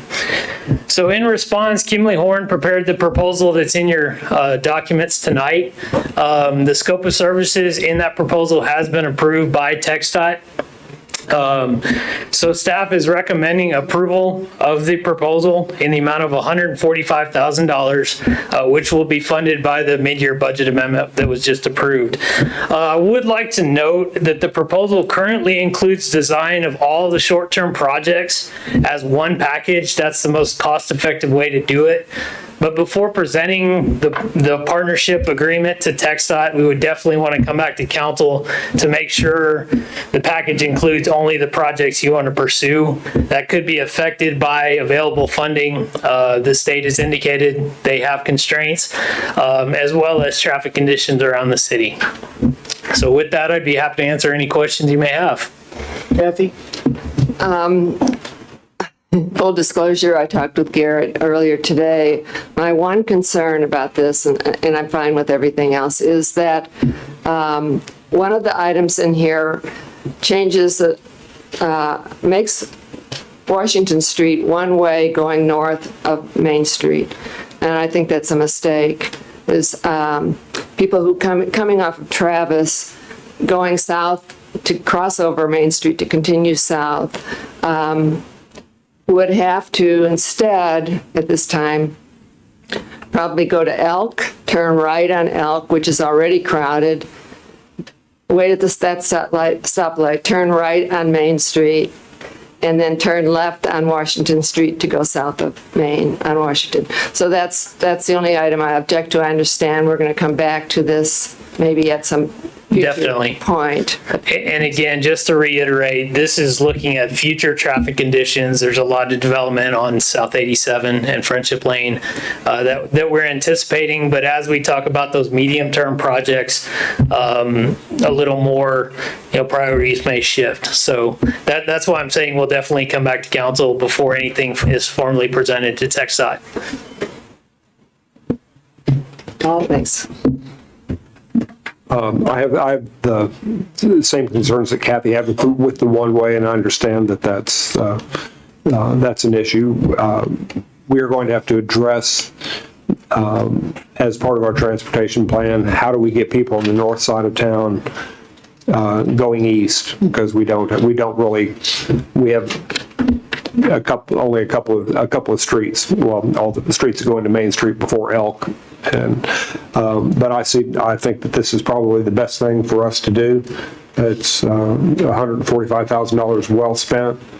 I think we need to do it now so that we get our study on the shelf ahead of other cities, so that when TxDOT does release money, that the state funds come here to help us with this project. Thanks, John. Bobby? Per Garrett's comments, I think we need to have this ready to go when TxDOT's ready to go. And otherwise, we don't know if the funds will ever be there. So I'm in favor of it. I agree, Bob. Yeah. A lot of this stuff is low-hanging fruit, I'd be happy to get a paintbrush and start painting whatever we need to paint before TxDOT approves it. So anyway, I appreciate the plan, and it's certainly something that's going to help our citizens move around this town a little bit more freely, as well as our visitors. So Mayor, one other thing is, I think another reason why we should approve this is if we've got a plan on the shelf and TxDOT doesn't approve any funds, then we have the ability to go to go in and say, okay, we can, how many years will it take us to do this, or a budget amendment so that we can do it ourselves? Because this is an issue that is not going to get any better with the continued popularity of our community, and these things need to be done whether TxDOT does them or whether the city of Fredericksburg does them. We need to have a plan to get them done. I agree. With that being said, I will entertain a motion. I'll move to approve as presented. We have a motion by Bobby. Second. Second by Tom. Any further discussion? There being none, all those in favor? Aye. Aye. Motion carries 5-0. Moving on to 8C. Consider, discuss, and take appropriate action regarding the water supply and conservation update presentation by Clinton Bailey and Paul Tiber. I don't even know Paul's. Oh, there you are. Were you sitting there the whole time? He snuck in the back I door. was just gonna say, thank you. And Paul, when you get to speak, would you please introduce yourself and tell these folks how great you are at the water district? Okay. Turn on your microphone. So thank you, Mayor, Council. This is a joint presentation regarding the city's water supply. This is a presentation that I've been giving jointly with Mr. Tiber since 2013, sometimes twice a year. In fact, in 2016, we made this presentation twice, once leading into the year and then once a little bit later. We were talking about what was going to happen earlier and then what did happen later in the year. We did leave 2019 or 2020 out last year. But getting into the presentation, we do have a pretty full agenda. We have cut this presentation in half, so we're going to try to just hit on the most pertinent information and move through this fairly quickly. But we'll be talking about historical rainfall, current water well levels, trends, and history. A lot of history there. Paul will also touch on that. Water conservation program, a program that we've had in place since 2014. The goals that we set and the results of those efforts. Watering rates and watering restrictions. Some of the early changes that we made that are still working for us today. And then finally, I'll be talking about water system integrity. We've made a lot of improvements to our water system in the last 7 or 8 years. Then Paul will touch on Gillespie County population projections and long-term water demand. A lot of folks moving out here, the use of water changing a bit. Then local, state, and nationwide short and long-term weather forecast, a lot of information there. Next slide. So although we've been getting a lot of rain, it seems like we've been getting a lot of rain recently. We're still just a little bit behind, just a little bit less than 2 inches behind the average this time of the year. So we're following up on a couple of dry years. Next slide. This is a representation of rainfall amounts in Fredericksburg since 2000. You can see on the far left, we had an average rainfall amount of just a little bit over 29 inches. And up to about 2005, with the exception of 2007, if you look at the line across the top, the average line, you'll see that that has generally been going down just a little bit since 2005. And remember that curve when we're talking about well levels, the level, water level in our wells generally corresponds to that annual rainfall amount. So moving to the right, the far right, you can see that especially over the past 2 years, 2019 and 2020, we've had less than average rainfall, and the average rainfall today is less than it was 20 years ago. So that trend is going down. We're getting a little bit drier. We're seeing less and less rainfall. So next slide. Starting with our Canal well field. And we have 2 primary well fields in town. Each one of them supplies roughly 50% of the city's water supply. The Canal well field is located out 290 East, about 6 miles out. This is a 1-year look at the water levels. I like to do this because you can see a comparison of today and a year ago today. And you can see at the bottom of the page, we're about almost 12 feet lower in the water surface elevation today than we were a year ago. So you can see the trend line. If you look back to August 2020, September 2020, you can see that we're really low. Going into the fall and the winter months, we're using less water. We start to rebound, but we didn't quite rebound as much this year, up to the point of last year. Next slide. If you take a look at this over what I call a period of record for this particular well, you can see these trend lines just a little bit better. And again, from roughly that 2005-2006 timeframe, you can see that we had generally a decline in that water surface elevation down to about 2013-2014. Again, this is when a lot of those water conservation efforts came online. We started to see just a little bit more rain. If you turn back to that rainfall graph, we were seeing just a little bit more rain. So we saw a little bit of a rebound back to about that 2016 timeframe, 2017, when again we started seeing a little bit less rainfall, and we've generally dropped just a little bit since then. So I'll get into some of the reasons, some of the other reasons why that trend line is also going down in a few slides from now. So next slide. And this is just a snapshot of the last 30 days. And of course, we've been getting a lot of rainfall, which has resulted in people using less water. So that's why you see that increase week over week there on this slide from May to date. Next slide. So our burner well field, very similar. These wells are located generally off of Old San Antonio Road. Similar trend, although we don't have quite as much of a differential in the water surface elevation. We're just shy of 2 feet less than we were this time last year. Next slide. And you can see right here as well, roughly, again, from that 2005 timeframe to about 2014, 2013, 2014, we see that downtrend, a little bit of a rebound, and then again, we're bouncing around, generally going back down. And again, that has a lot to do with that annual rainfall amount. Next slide. And then finally, the last 30 days, again, a similar trend that we're seeing in the other well fields. So again, due to the rains and people not irrigating outside. Okay, next slide. So what have we been doing to conserve water? This is 5 items out of a list of about 10, but these are the main items. I'll go into just a little bit more detail on these. Leak detection survey. We've recently installed smart meters. Reuse of reclaimed water is a big one.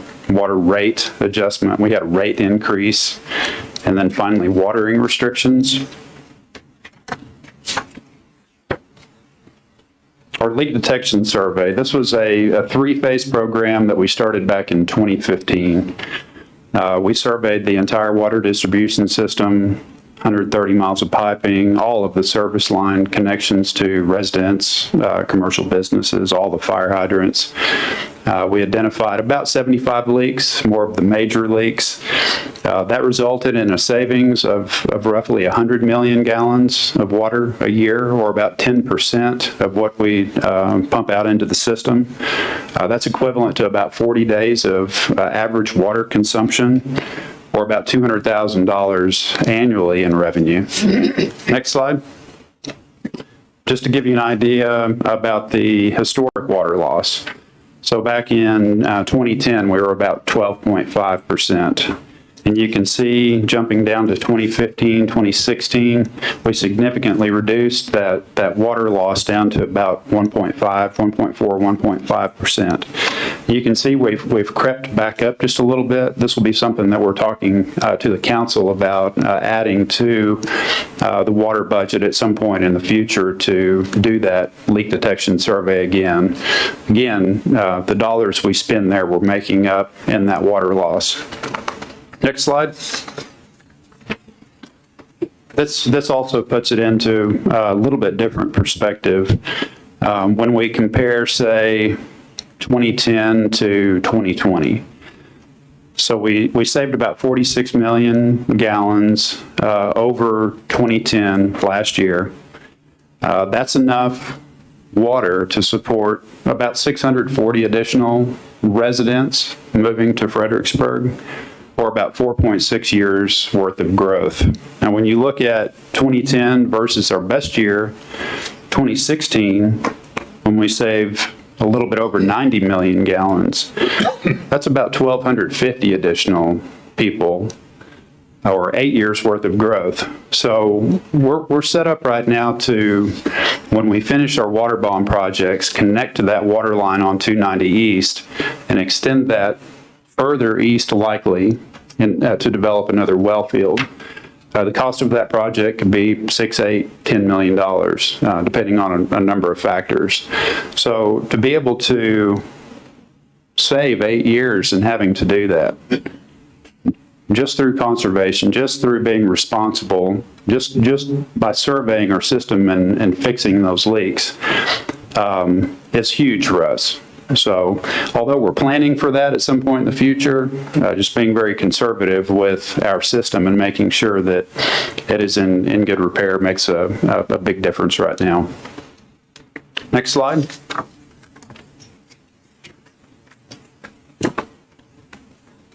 Okay, smart meters.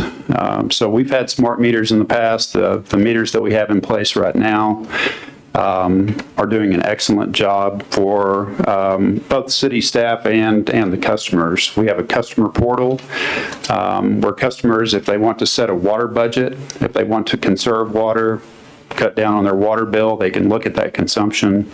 We can also look at consumption on this from our city offices in 1 hour increments. So if someone has a small leak, commode leaking, a leaking fixture or something like that in a house, we can pick up on that as baseline flow that really shouldn't be there or wasn't there in the past. Identify those leaks and cut down again on that overall consumption. It also helps us get people back on schedule when they're watering on the same or on the wrong day or watering at the wrong time. So we've been successful in addressing both of those situations, and we'll be able to do that moving forward. One more item to note, when we had the ice storm, we were able to use our smart meters to identify major leaks in the system. We had hundreds of thousands of gallons running through meters on private property that we didn't know about, and we wouldn't have known about had we not had the good meter technology that we have in place. So they really helped us get through that event without having to completely shut down our water supply. Next slide. Reuse of reclaimed water. So we produce about 500 million gallons of reclaimed water per year. The main time of the year we use reclaimed water is in the summertime. The majority of the use goes to the two golf courses, Lady Bird Golf Course and Boot Ranch Golf Course. Other times of the year, we do have a few users that store that water to supplement their summertime usage. The Frieden development will be doing that. And we're also looking at running water to the sports park if we ever begin to develop that. So overall, on average, we are utilizing about 35 to 40% of that overall reclaimed water stream. We look forward to doing that more in the future. But without that, that water would have to either come from the ground or the city system. And again, that makes up about 50% of what we pump out into the water distribution system a year. So really good water conservation measure there. Next slide. So water rate adjustment, this is dialing way back, and just a reminder for council that we did make a change back in October of 2013. where we changed the rate structure, water rate structure and sewer rate structure, where higher consumption results in a higher cost per 1,000 gallons, results in a higher water bill. So when you get up, for instance, up in that 30, 40,000 gallon per month range, you're paying much more per 1,000 gallons than the first 10,000 gallons. So that's really helped people cut back on their water consumption. And again, just a cost savings measure. Additionally, commercial sewer rates are based on the actual water rate, water usage. It's not just a flat rate. Next slide.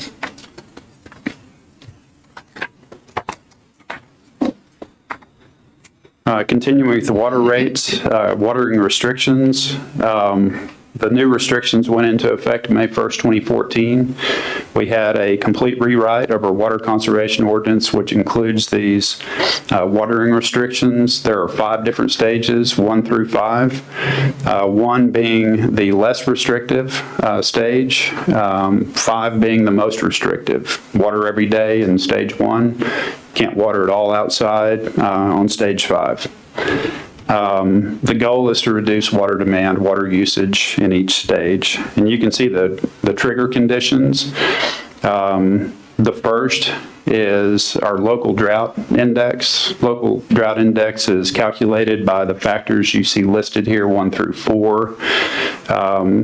That calculation results in a number, -1 through -5, which corresponds to each one of those watering restriction stages. So Paul keeps up with that. He'll touch on that just a little bit more during his presentation. The second trigger condition is the pumping capacity of the pumps, the ability to transfer that water into the city's distribution system. If we're having an issue, the city manager can initiate a change in the watering restriction stage based on that. Additionally, a decrease in the well field pumping capacity. There could be any number of issues where we had an emergency where we would need to move from stage to stage. Okay, next slide. And again, just a reminder for the council and the public watching, we're currently in stage 3. We've been in stage 3 since 2013. Stage 3 is once per week outdoor watering between the hours of 5 to 9 p.m. and 7 to 11, 5 to 9 a.m., 7 to 11 p.m., depending on the last digit of your home address. That determines your watering day. You can also water on the weekends, but with a bucket or handheld hose between the hours of 5 to 9 and 7 to 11. Next slide. Clinton? Yes. Quick question. Yes, sir. As far as watering with handheld hose, bucket, or drip only, can you do that during the week as well as your times? Or your day to water, and does it need to be during those specific times? You can, and it does need to be between those times. Okay. Yes, sir. And that just has to do with evaporation when you look at those times. Right. There was a lot of discussion to determine what those times should be. They're not perfect, but they fit the climate here fairly well. But yes, any day with a handheld hose or bucket, including weekends. So Clinton, I have one other question back on the reuse of reclaimed water. Boot Ranch, Lady Bird Johnson, and now Frieden are going to be using reclaimed water. If they were not using the city's reclaimed water, what would happen to that? It would go down be discharged down the creek. And we do have a discharge permit where we do discharge, especially during the winter months or wet summer months when the golf courses aren't requesting the full amount of water. Have we had TCEQ issues with the effluent? Not since I've been here, no, sir. Okay.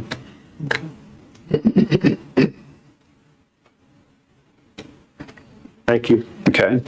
So this slide gives you an idea of the watering times and days for all of the different stages. If we moved from stage 3 to stage 2, for instance, less restrictive, you would be able to water once during the week and once on the weekend. I will say that we do use the weekends to catch up, especially on our elevated storage. Sometimes in the middle of the summer when we're pumping very hard, large volumes of water, we really need those 2 days to get those tanks back full. And so that if there were a fire or an emergency like that, we'd be able to address that situation. Why don't you remind us about that water line coming in on 290 East there? Next slide. I'll talk That's about the next that. one? Talk about that at the very end here. Okay. So this is just a list of the major projects that, again, we've done since that 2013, 2014 timeframe.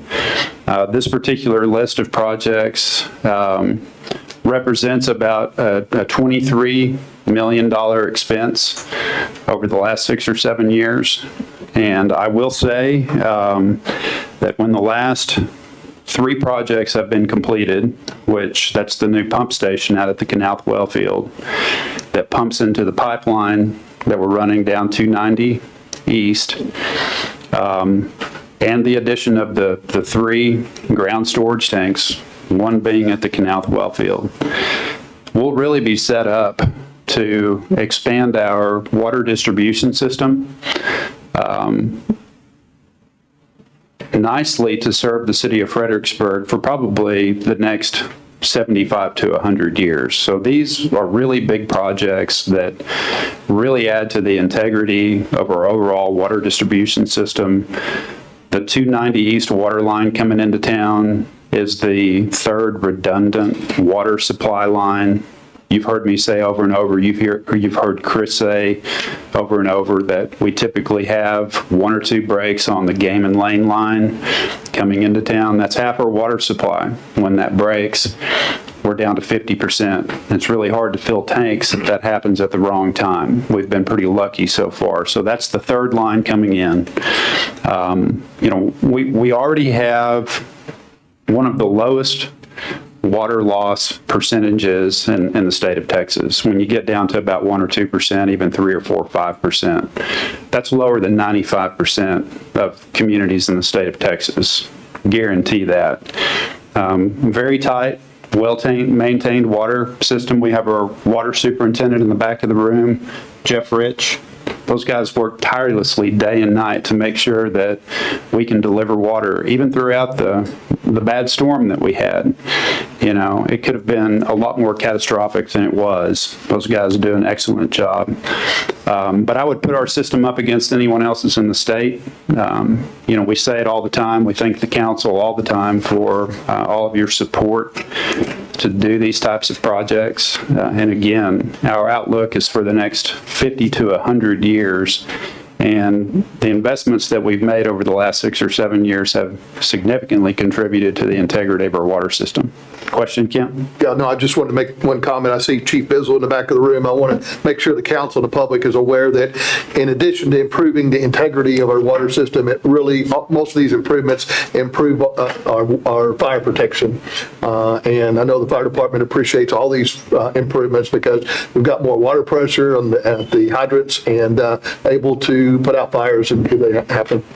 That also translates to lower insurance rates for everybody in the city of Fredericksburg when we increase that rating because of the investment that we make in the system. Okay, at this point, next slide, I will skip to Paul Tiber's presentation. Paul? All righty, thank you. And good evening.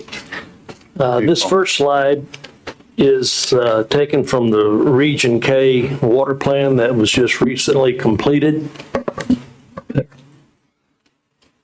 And this first column on the very top of that slide shows the populations that are projected for Gillespie County. Here in recently 2020, the population was placed at a little less than 27,000. And this is projected to increase out to 2070 to a little over 36,000 countywide. Fredericksburg, 2020 had an estimated population of a little over 12,000, and this is projected to increase to a little over 16,000 in the year 2070. And then that bottom part of the slide just shows what the population is in the county. Next slide. What we're looking at here is what the water demands are going to be from 2020 out to 2070 here in Gillespie County. There's 5 different categories: irrigation, livestock, manufacturing, mining, and municipal. And as you can see, with the exception of municipal, all of the demands are pretty much stable from 2020 out through 2070. The municipal demands go from a 5,000 acre foot per year in 2020 to a little over 6,500 in 2070. The total countywide demand in the year 2070 is placed at 10,198 acre feet. Next slide. Hey, Paul. Yes, sir. Now, when you look at these numbers here, I guess my question is, what goes on with these big operations? You know, like down there, Cherry Springs down there, they got that high-end RV park going in there. And I mean, they're putting in, those guys have moved hundreds of thousands of acres of dirt. And, you know, and they're putting in tanks and all this. Are they regulated in any way with this stuff here, or with the water usage and that? They're permitted through us. Okay, and it's metered water or what? Yes, it is. So y'all have some control over Correct. the amount of They water have a cap that is placed on their permit, an annual cap that they have to stay under. Is that figure shown anywhere that people can look at? And I'd like to see how much they're going to use out there. You know, well, it's all public information. We don't have it on our Is that going to be on your site? But you could certainly, if someone wished to see what the permit was, they could certainly get that information from us. Yeah. Now, the demands that are in here, these are from the Texas Water Development Board. And they use different models to come up with these demands. They have a high growth, medium growth, and low growth. And I'm pretty sure that in Gillespie County and throughout the Hill Country, they are using the high growth model. So, okay. Yeah. Thank you. Sure. Okay. All right, this slide, it has all of the red. These are the counties that comprise Region K, which Gillespie County is in. And the red numbers are the deficits that are projected to occur out to the year 2070. And this is based on if we have a repeat of the drought of record. The 1950s is considered the drought of record. So if that were to reoccur in these decades, this is showing how much is projected to be a deficit in these counties. Gillespie shows no deficit, nor does San Saba. And I'll give a reason for that in a little bit. But some of these deficits are very significant. They are pretty much associated with Travis County and the adjacent counties, Bastrop, Hayes. However, the counties near the coast where a good amount of irrigation occurs with rice growing, those also show major deficits. Next slide.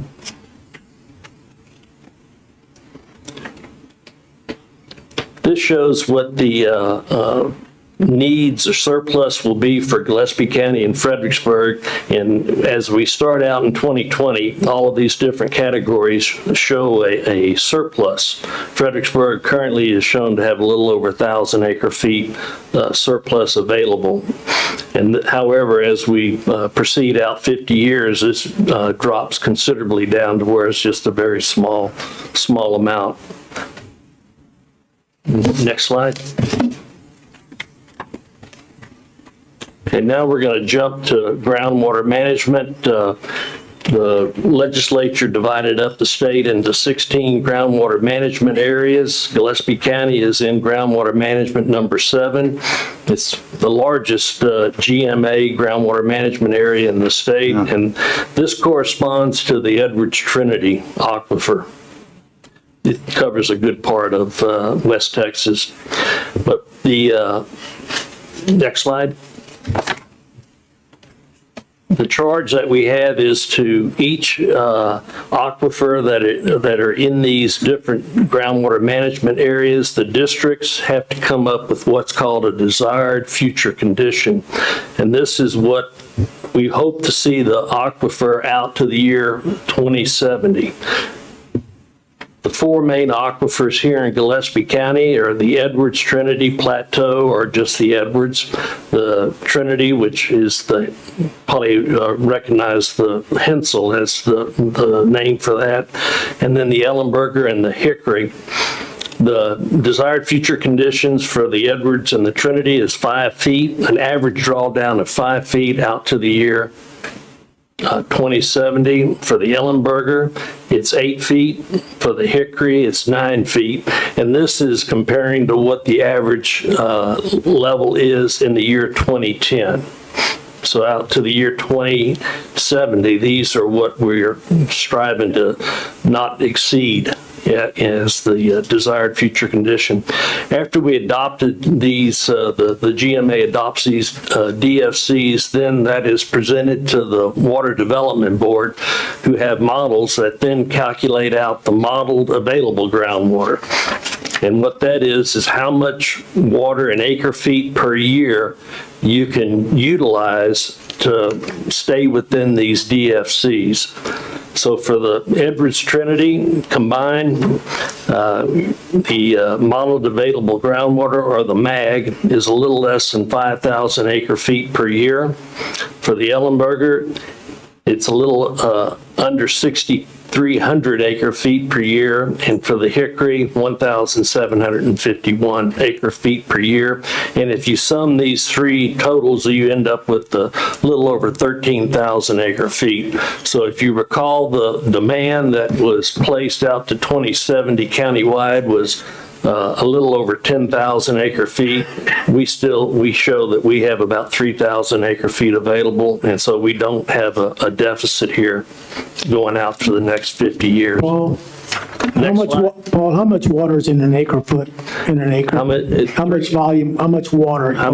In 1 acre? Approximately 326,000 gallons. Okay, thank you.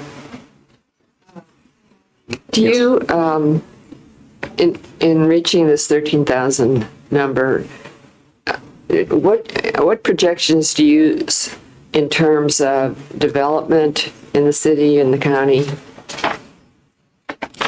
I'm sorry. And in terms of development, say, a large community of people move into a subdivision, or a hotel is built, or those kind of developments occur as populations grow. Right. Have you factored those into our future acre? The numbers that are here are, like I said earlier, are from the Texas Water Development Board, and they don't look at individual developments like what you're referring to. But this plan is done every 5 years. And it's revised according to what has happened over the 5 years. So indirectly, that does get factored in over time as the population increases. It will be updated next year, so we'll have a little bit better idea of what the last couple of years of growth, have done to that 50-year outlook. Okay, thanks. Yeah, they'll use the census data on the next round of planning, which is just now underway, starting back up.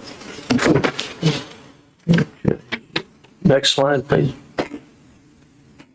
Okay, this is a map of Gillespie County, and it shows the area where the Ellenberger is present. It's not all across the county. It's missing there in the center part where it was eroded. But as you can see, the dots, those are well locations. The southeast part of the county is where the bulk of the water from the Ellenberger is produced. The city has its 2 well fields. Stonewall, its water system is utilized in Ellenberger, and all of the irrigation that occurs along the 290 corridor, they're also utilized in Ellenberger. So it is our most critical aquifer and the one that we really want to monitor and pay attention to what's going on. Next slide. So to that end, we are going to be equipping 10 wells along that 290 corridor with sensors. This is a picture of a well with one of the sensors installed. It operates off of sonic, and then it's also tied in with a cell phone system that transmits the data to a central location, which you can then access, and you can get real-time data. Next slide. This map shows the proposed locations where we're going to be equipping 10 wells. We currently have one already in that number 1 location, which is at Vineyard Ridge, a fairly large development that was put in over the last couple of years. Next slide. This is a hydrograph from that well. You can see where the static level is. It's at about 162 feet from the surface. And then you can see the various pumping levels. One at about 178, another series at about 188, and then some that are fairly significant at over 200 feet. And what this is showing is the effect that development is having on the aquifer out there, what the pumping levels are. Some of these significant levels are probably from other wells in the area. There are some irrigation wells, but it may also be that this is the pumping level when that particular well is on. But what's really nice about this is that it shows how quickly the aquifer out there rebounds. Once the well's turned off, it's right back up at 162. So this is very good information that is able to obtain on a real-time basis, and this is what we're going to be doing in those other 9 wells that we're going to equip with the same technology. Next slide. So this is just a summary of the desired future condition of the 4 aquifers, the amount of modeled available groundwater from those 4 aquifers on an annual basis. And then the lower part shows an estimated pumpage based on the municipal irrigation, domestic livestock for the Edwards, Trinity, Ellenberger, and Hickory. And we estimate that we're probably utilizing about, close to 9,000 acre feet a year. So we're still well under the 13,000 that is available to us. Next slide. This is another chart showing what the rainfall here, and it goes back to 1877. The average rainfall is 28 inches. The blue bars show those years where the 28 inch was exceeded. The red bars show the years where it was not. We added the green bars to show how much rain had fallen through the May from the years 1939 through 2021. This year, we're end of May, we had about 12 inches. So we were, it's kind of questionable whether we'll see our average rainfall. If you take a closer look at this, you can kind of come up and see that if you get less than 15 inches by the end of May, there's a good likelihood you won't get your average 28 inch. So that's something that you can kind of use to gauge where you are and where you may end up here by the end of the year. Next slide. Here's the local drought index that Clinton referred to earlier. We've been keeping up with this since 1999. Right now, we're in a mild drought as of 5/29, minus 1.38. You can certainly see how quick we can go from very wet conditions as we were in 2010 down to drought, emergency drought in 2011. So we can go from times of plenty to extreme drought in less than 12 months. Next slide. Here is a map of Texas of from the U.S. Drought Monitor, and this was for April 27th. Next slide. Here's the same map showing the state in June 1st, which Gillespie County is shown to be dry, but not considered to be in a drought. So those two maps can also show you just how quick we can go from one level of moisture to a pretty severe drought. Next slide. We all have heard about El Nino and La Nina. This chart plots that for the area in the Pacific that has a pretty significant influence on the weather here in North America. This is checking the sea surface temperature anomalies. So if you're above average, you have warm conditions in the Pacific, and those tend to favor us having rainfall. If it's cold, the condition is considered to be La Nina, and that is when we always have droughts. So whenever we're in the La Nina range, we find ourselves in dry conditions. Right now, we're in what's considered to be neutral, so we're, I guess, seeing just average conditions occur right now. Neither drought nor super wet. Next slide. That's confirmed with this map of the U.S., and this is a 3-month outlook by NOAA for the months June, July, and August, and it shows us to have equal chances of either being above, below, or normal. Yeah. That's right. Yeah. The next slide. This one does show that we're going to be having a hotter than normal summer, with this being below our normal, or I mean above our normal with the temperatures. So I think we have average rainfall, but above average temperature.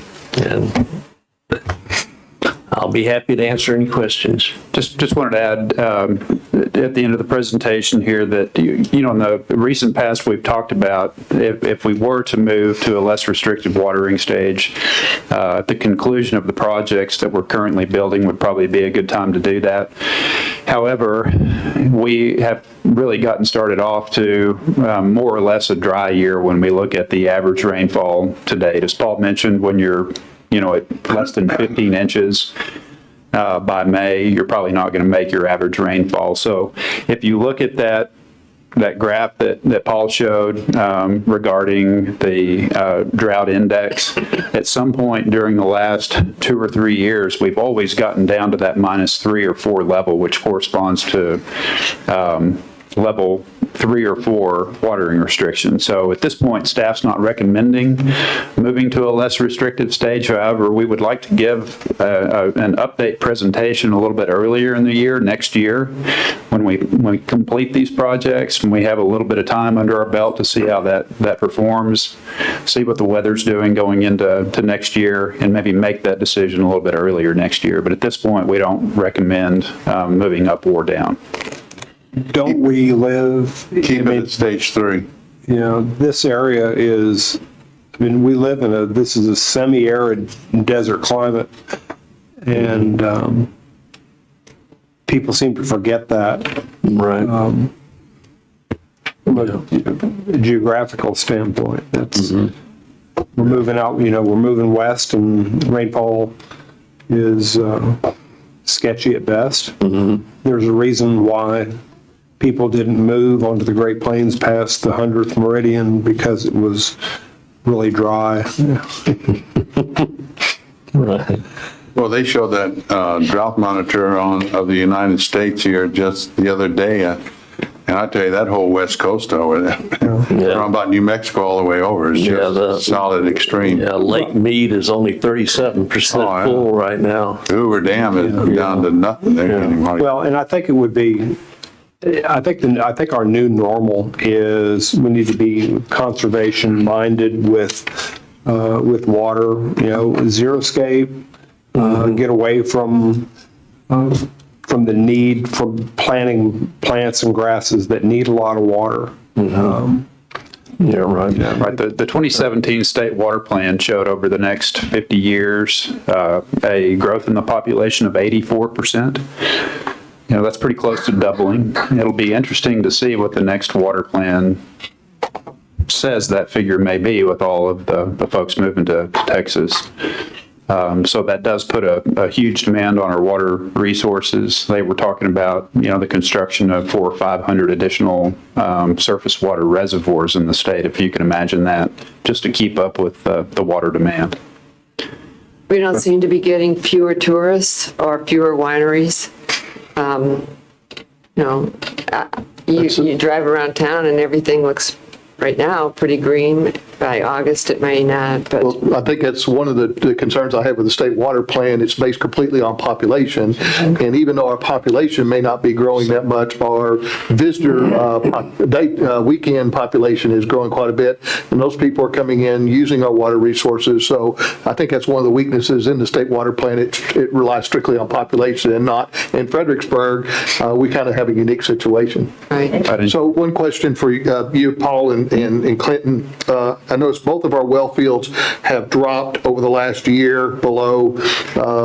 So my question for both Knauf and the Burner well field, are we having a lot of more people tap into that well field where we need to be concerned over the next 5 or 10 years? They're tapping into the aquifer.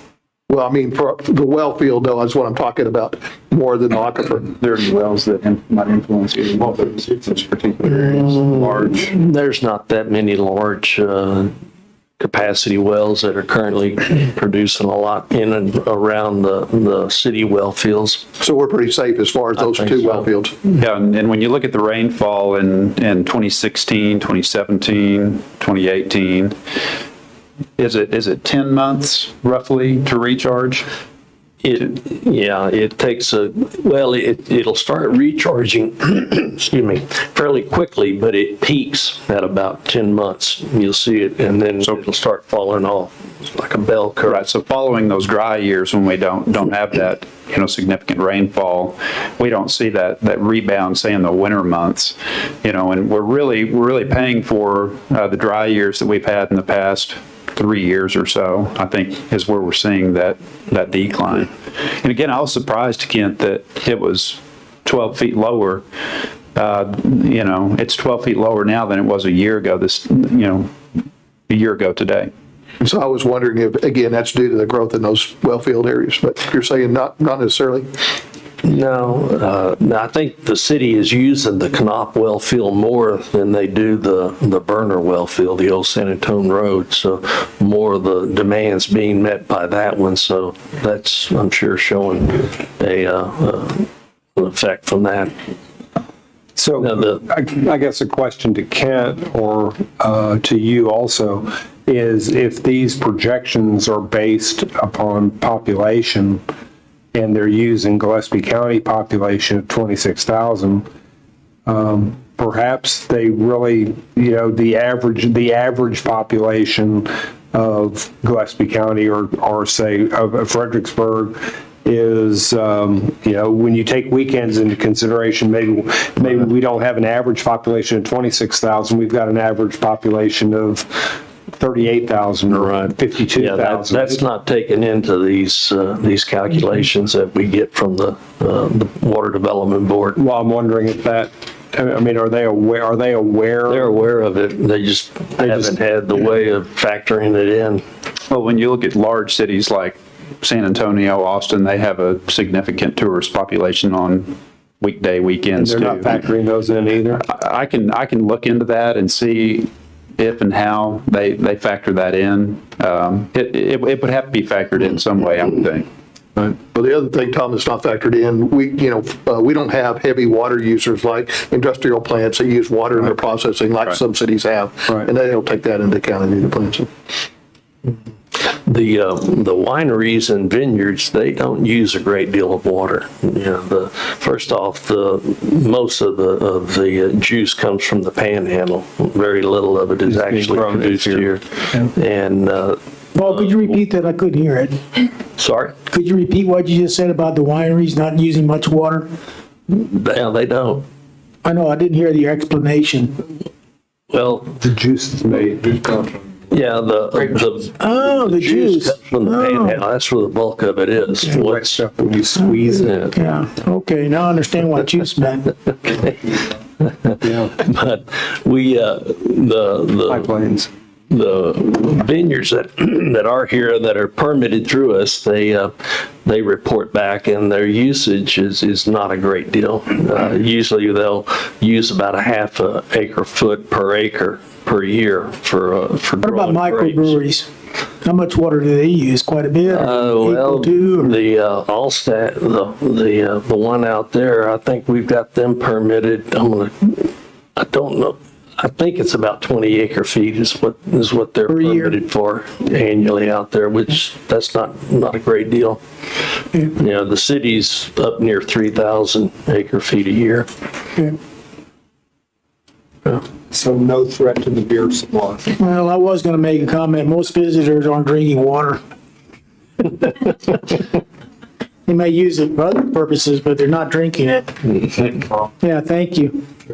Sure. Thank you. Any other questions or? Okay, if not, there's no action to be taken on this, is that correct? Okay. Moving on to 8D, consider, discuss, and take appropriate action on Southland Oak Shared Use Bridge and East Hoover Street Sidewalk Improvement Project update, and I already know Garrett Bunn's standing there. I'm here. Sorry you don't have a catchy name for this project, but the Southland Shared Use Bridge and Hoover Street Sidewalk Project is a combination of CIP projects that will provide much needed connectivity between Main Street and the south side of Barron's Creek's improvements such as Old Fair Park, Recycling Center, things like that. It is intended for non-vehicular traffic, so no vehicles, only pedestrians and bicyclists. The city originally applied for funding for this project under the TxDOT Transportation Alternatives Program back in 2017. Project was not approved at that time. We tried again in 2019 and the project received conditional approval, but no funding was provided. Then in April of this past year, or 2 months ago, the Texas Transportation Commission awarded just over $900,000 in federal funding for the project. That equates to about 80% of the total cost estimate. So it's about a $1.12 million project. That does include a 15% contingency to address any unknowns that pop up. Did want to mention that as part of the Hoover Street Hotel Development Agreement that the city and the hotel developer had, the hotel is responsible for a $100,000 contribution that can be used towards the city's match. So at this time, we're looking at about $120,000 that the city is on the hook for. Over the next few months, we're hoping to obtain additional contributions from adjacent developers, possibly even HEB, people like that, because this will be a huge benefit to everyone in that area. We have scheduled a July 1st meeting with TxDOT representatives to discuss funding requirements and a schedule for the project, but I will say we don't anticipate an AFA being in place until December of this year. So we have a substantial amount of time to talk about it with TxDOT. So I would anticipate additional discussions with the council at the upcoming budget workshops. So I just wanted to make you aware, this is really good news that we've been waiting on for a good number of years. So excited to get going, but be happy to answer any questions you might have. Garrett, I got a question with, so the city's responsibility is around $220,000? Yes, sir. Total. Total, 220 total. with the 100, Well, no, if you can subtract out the 100,000. okay, so we got 120 for the city plus the 100 that's on. Yes, sir. That's in the bank now, okay. And you're going to approach the, We will be city talking to Ken south- Carr, south side. HEB, those folks, seeing all if they the might want to developers, contribute. Fisher and Weezer. Yes, sir. Okay. I think a lot of people are excited about this, so. Garrett, this is a basic pedestrian bridge. Will we have the opportunity, the council wants to upgrade it, for example, add paved stone or any decorative features? Will we have the opportunity for the council to have the opportunity to do that, look at that additional cost in terms of dressing the bridge up a little bit? That's one of the questions I'm going to bring up to TechSite in our meeting on July 1st. I think the federal contribution or TechStot's contribution to the project is capped at that $902,000. But if the city does have participants and wants to increase the cost, that's definitely something I think we can do. And then the other question, Garrett, is the construction pricing, material pricing is going up. Are we going to revisit that cost number before we go out to bid and make sure there's enough money available? Well, so I most recently updated the cost estimate in March. That was one of the requirements before it went to TxDOT Transportation Commission. And part of the reason that large contingency is included in that is because of the cost. But that's something we'll definitely want to do probably around the December timeframe when the AFA is finalized, is come to an agreement on the actual construction costs. I will say we can't do any work towards the project until after that AFA is executed. But one of the things we can do is put out an RFQ to select an engineering consultant. I'm going to discuss that with TxDOT and just make sure we're following all their rules. But that's one thing I would anticipate is trying to get an engineer on board. So right after the AFA is executed, we can hit the ground running. I take it this Welch Bridge will be an upgrade from the one on South Orange Street that crosses Substantially, Cleveland? yes. It will be 12 feet wide. Yes. It's a one-wayer. Thank you. Any other further questions? Question for Clinton. So how much would a vehicular bridge cost going across there? I'd have to think about that for a little bit. Can't tell you off the top of my head, but probably $1 million bucks. Well, this is only 1.1. No, an additional million. Oh, an additional million. Yeah, to upgrade it to vehicular. It's not as cheap as you would expect. When you hear pedestrian or bicycles, you would think, oh yeah, we can save a lot of money on that. But with the length of the spans to get across the creek and minimize impacts, it's costly. Unfortunately, from 2017, I think the estimate at that time was just over 600,000. And now we're up to 1.12, so. That's only money. Okay. Thank you. Great. Thank y'all. Okay, moving on to 8E. We do have one person who signed up, but I'll read it first. Consider discuss regarding the historical guidelines presentation. That would be by Jason Lux and James McDonald. James signed up first. I'm sorry, Anna. Wave, okay. Yep. Very good, thank you. Okay, Anna. Good evening. I've got an additional comment that came in that I wanted to make sure you got, and I've actually got a copy of next week's Historic Review Board meeting.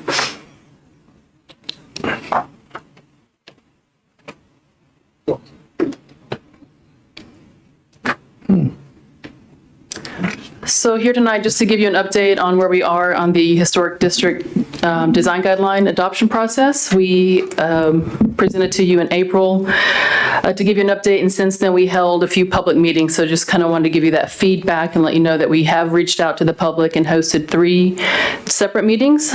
We held 2 in person, an evening meeting and a morning meeting, they were, I guess, not as well attended as, say, the short-term rental meeting, but they were very productive. I think people come in and have, they come to a meeting like that because they obviously care about the document and how it impacts them. But the smaller meeting meant that we had one-on-one time to discuss actual projects that people had in mind or concerns they had. So So while they weren't very large meetings, they were productive meetings. And then we also had one via Zoom. The same thing, it was kind of small, but good questions, and people felt comfortable to ask specific questions about their projects. Generally, and then we also had the survey online that got about 24 respondents. And that was very specific to the design guidelines. So people actually had to have read the design guidelines or gone through them at a certain level to be able to respond to those questions on the survey. So you've got that information in front of you. I don't know if you want me to go through it slide by slide, but generally speaking, the people that responded, are in favor of the design guidelines. There are definitely some people that want no control, no government oversight, no oversight, but that's obviously not where we're going. We're trying to provide some recommendations and standards, and there was a majority of people that thought it should be a standard and guideline, not just a recommendation. So the document itself hasn't changed since the last presentation. I'm actually working on making those edits. And that's where we are now. The bottleneck is that it's on my desk, and the historic review board agenda is on my desk, and the short-term rental meetings on my desk. And so it's just me having the time to physically make those edits to the document. But the idea was to get those to you in July. So I've given you some comments. People are concerned about new construction in the district. They're concerned about the prevalence of short-term rentals in the historic district. And as we talked last time, the historic district has every zoning district. We have C2, C1, R1, R2, CBD. We've got the 5 primary zoning districts within the historic district. So the development pattern that we're seeing, the investment is substantial in the historic district. Properties go on the market, they sell very quickly, and then those are investor buyers, what we're seeing. I gave you the copy of the upcoming design or HRB meeting, and 7 of those applications have an existing STR or creating a new STR unit. So it's definitely a prevalent issue in the historic district. Another issue, so new construction in the district, whether that's on an empty lot or addition to an existing structure. The other issue that has come up recently, well, it's always an issue, and it's not just in Fredericksburg, are windows. Windows are a huge issue in every historic district across the country, and every design or HRB equivalent struggles with this issue. So can we go to the next slide, actually, to the Windows slide? I'm not sure what the number is on that, Lee. But I wanted to just show you the comparison of the 1997 design guidelines and what we're proposing. And it's not very different, but we are explicitly saying that, composite materials or replacement materials are allowed. However, the design is really important, and windows are an important feature.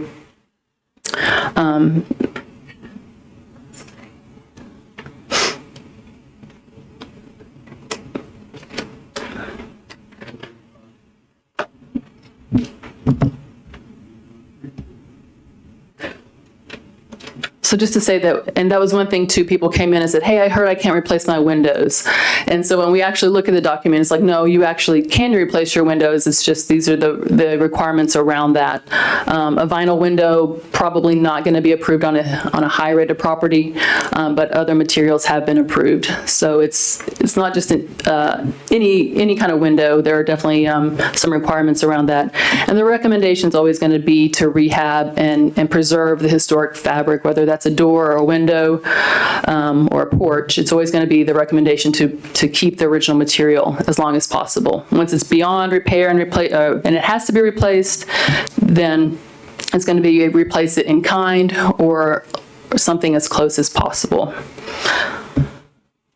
So those are the big issues that have come up, and I just want to make sure everybody actually sees the document.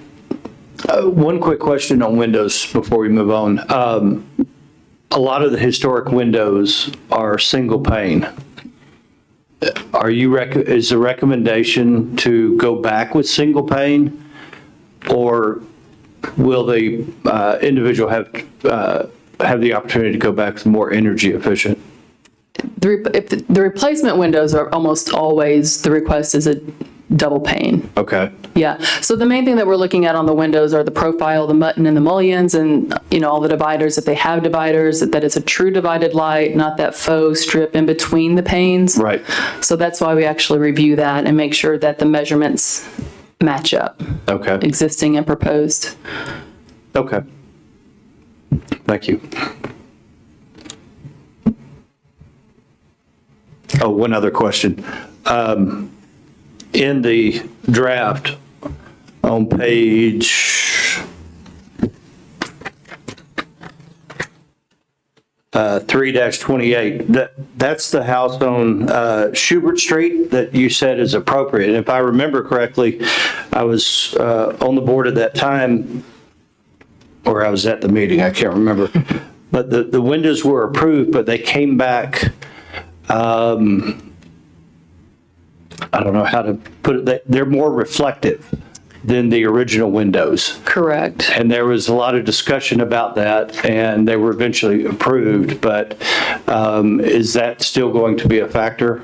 I think, yes. I mean, the clarity of the glass and not having a reflective exterior would be still something this board would still be interested in, especially on a high-rated property such as that one. Thank you.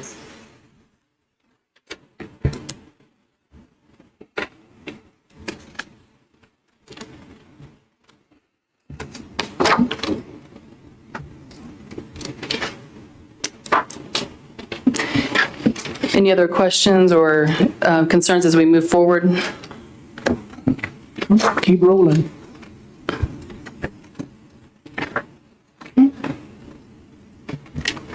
No. No other questions? Okay, then No, I thought you were going to continue on. Continue.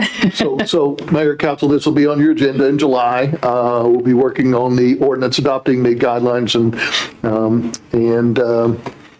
so we'll try to get the agenda out to you several weeks in advance of the meeting, so you'll have plenty of opportunity to review it. And at this point, we don't know which meeting in July, but we'll be bringing something forward to you for your formal consideration next month. Okay, I do have a couple more questions. Sure. On page 3-45, you show two examples. One's incompatible and one's compatible of new construction to an older building. And the compatible is showing a hyphen between existing and new construction. On the incompatible, could the new construction be moved back 15 feet from the front of the building and that would be compatible? You're on page 3-45.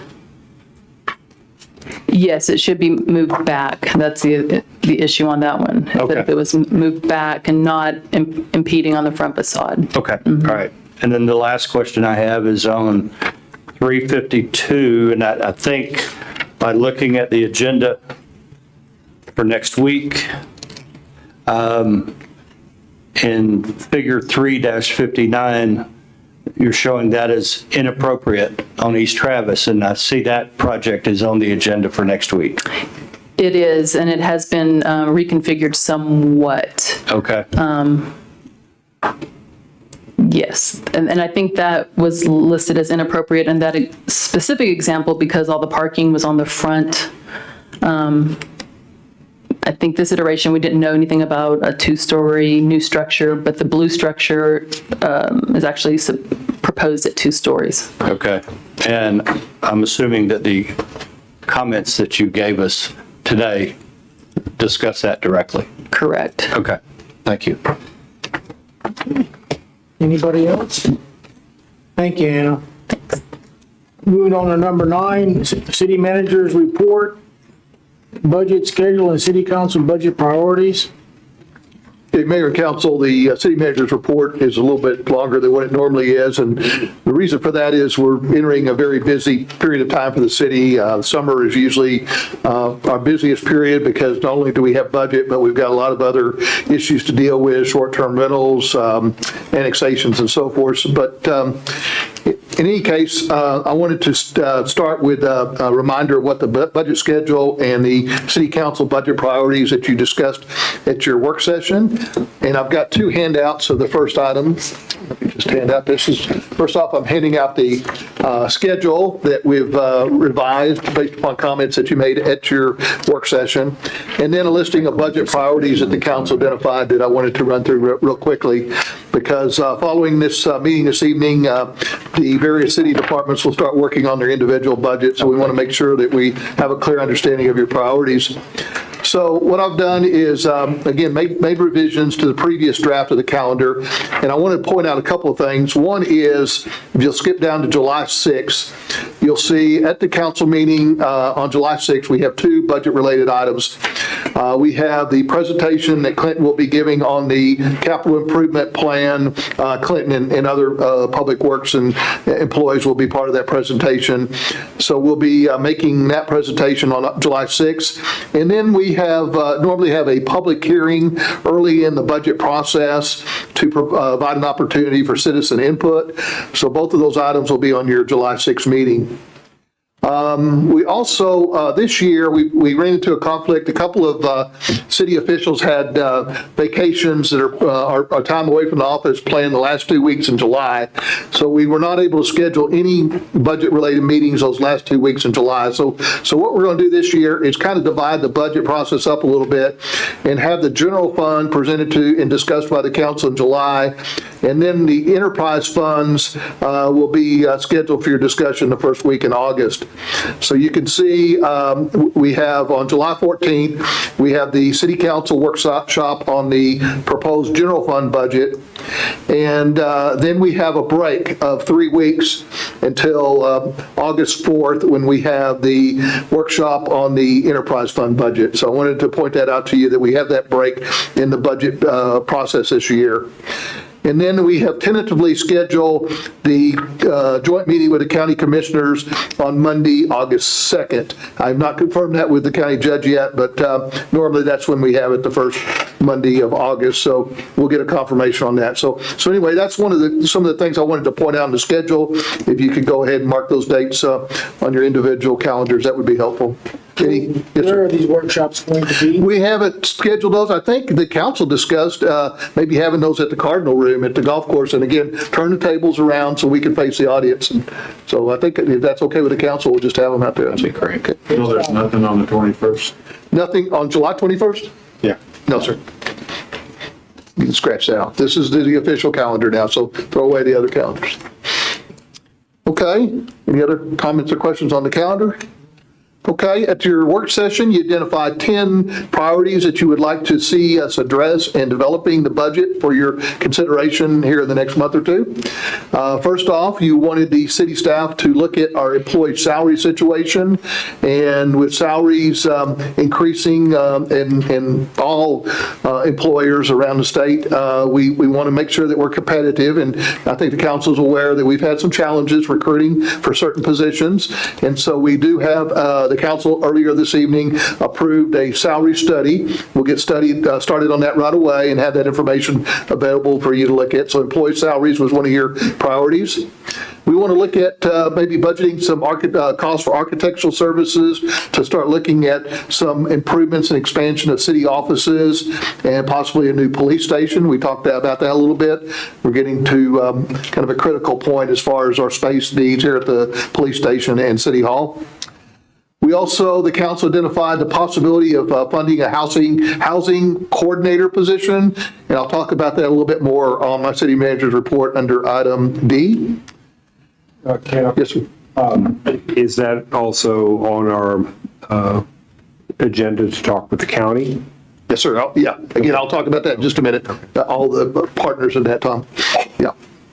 Okay, we've got additional code enforcement. That was one of your priorities. Of course, we've addressed that somewhat this evening through the addition of that position to the budget. The council wanted to look at new employees, including police. There's a couple of police positions that were recommended and discussed. And then we want to look at janitorial personnel.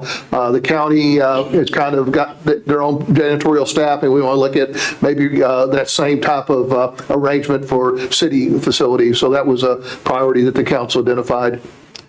We talked to the fire chief about the possibility of adding another ambulance crew, and so we'll be trying to address that in the budget that will bring forward. Our EMS calls are increasing. Yes, sir. Does that also include a new ambulance?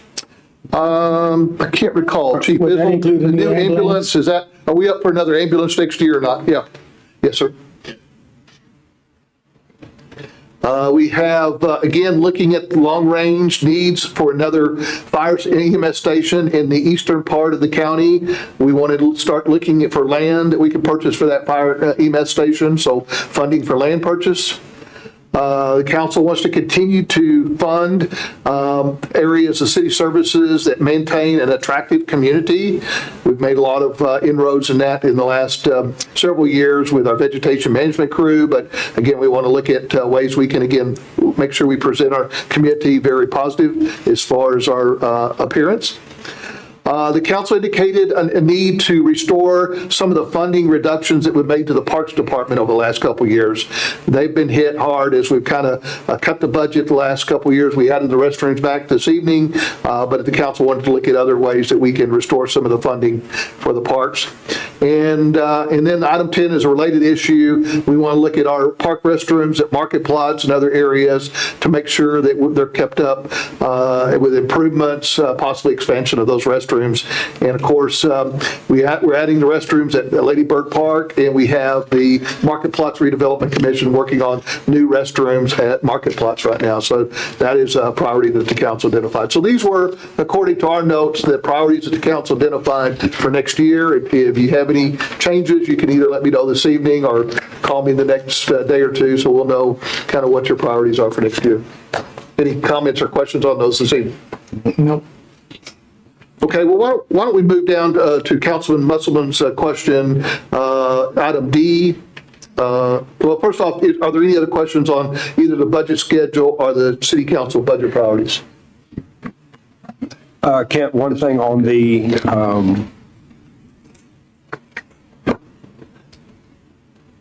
funding for the land purchase, the future fire and EMS station. So this would be, are we looking at purchasing land in the city or purchasing land in the county? Let's see, Chief Bizzle, if we could call him forward, because I know he's met with Frank and looked at our EMS calls last week. Do you have an update on that, Chief Bizzle? Yes, we, during the budget process, we will have a presentation that kind of looks at that, the overall picture. But as we look at the growth currently, it's certainly going out east, southeast area. And in order to maintain our response times of, 4 to 6 minutes, we're looking at those areas that are going to be affected. And that growth pattern currently, in our opinion, as we look at all the development, it's kind of moving back. It's east, right. Okay, so that means that the station needs to be farther east. That's what we think. We had looked at University Center, but I think y'all concluded we need to go further east than University Center, right? Yeah, we're torn between the University Center and then out Comiskey Lane, somewhere in there. So the question I have then is this is going to be a joint, this is something we have to talk to the county about too, right? All of our fire services are jointly funded by the city and county, so they would pay for half the land cost. Okay. Like we need to buy some land before the wineries get it. Well, actually, both Chief Bizzle and I have experienced where developers have donated land, and so we would certainly request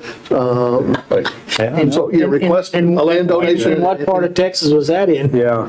No, if they want good fire EMS services to their property, they have a 1-minute response time to all the residents in their area. So that's right. Yeah. So anyway, that's a possibility we'll pursue before we go out and spend money.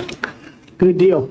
Okay, so moving down to, any other questions on budget? Okay, well, since housing coordinator is a budget-related issue, Tom is right. I think in talking to the council about this position, you have all emphasized the need for a partnership in funding that position.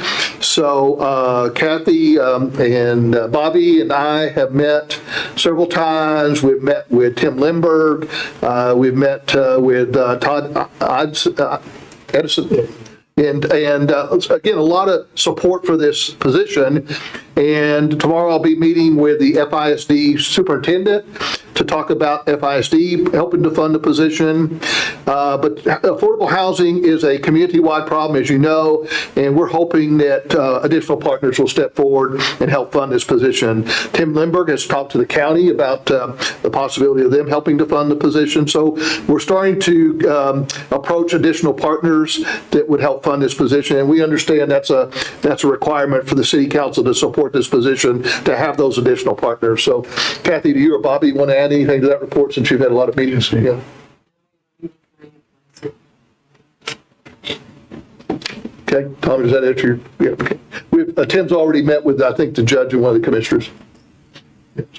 And I think one of the reasons for this position is we've talked about it for years. It's hard for us to identify what's the best route for our community, and by having this coordinator on, whether it's on staff or a contract position, I think they have the expertise that would help us identify which direction to go in, if it's what the need truly is, and try to find solutions to it. So I'm excited about it. I think it's the first time we've really taken it seriously in my mind, and I think it's a good thing if we can get more partners involved.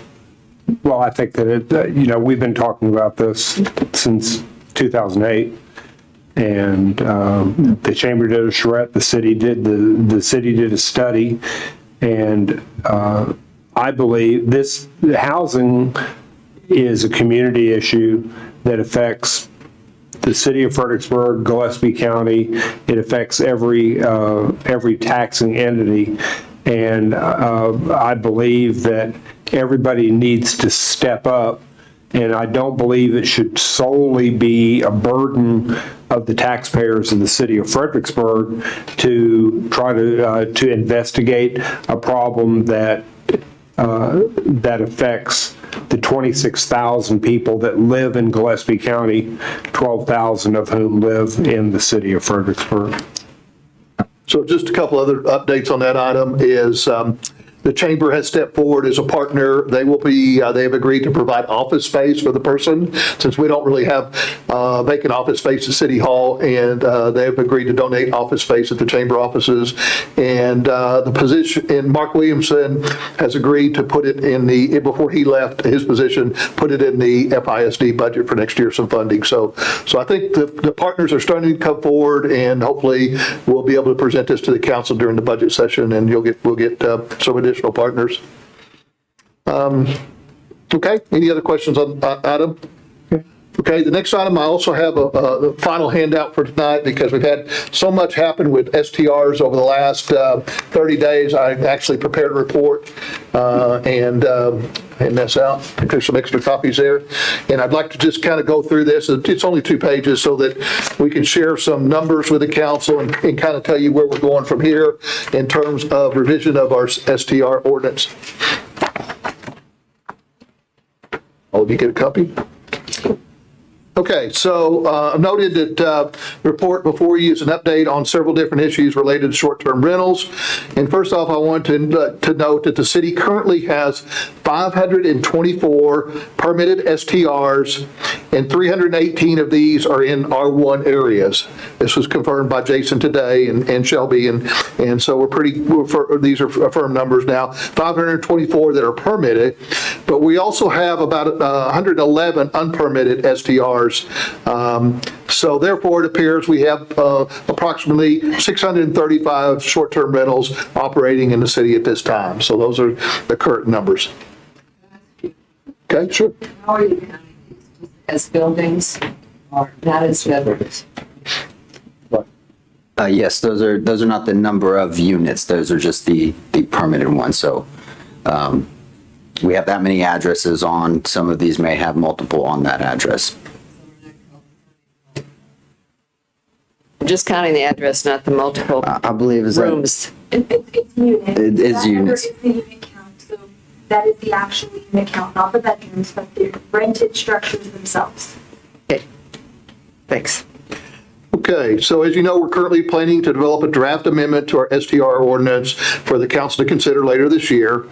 And prior to preparing that draft, the council directed staff to provide opportunities for public input from both residents as well as STR representatives. And this includes owners, operators, and reservation agencies.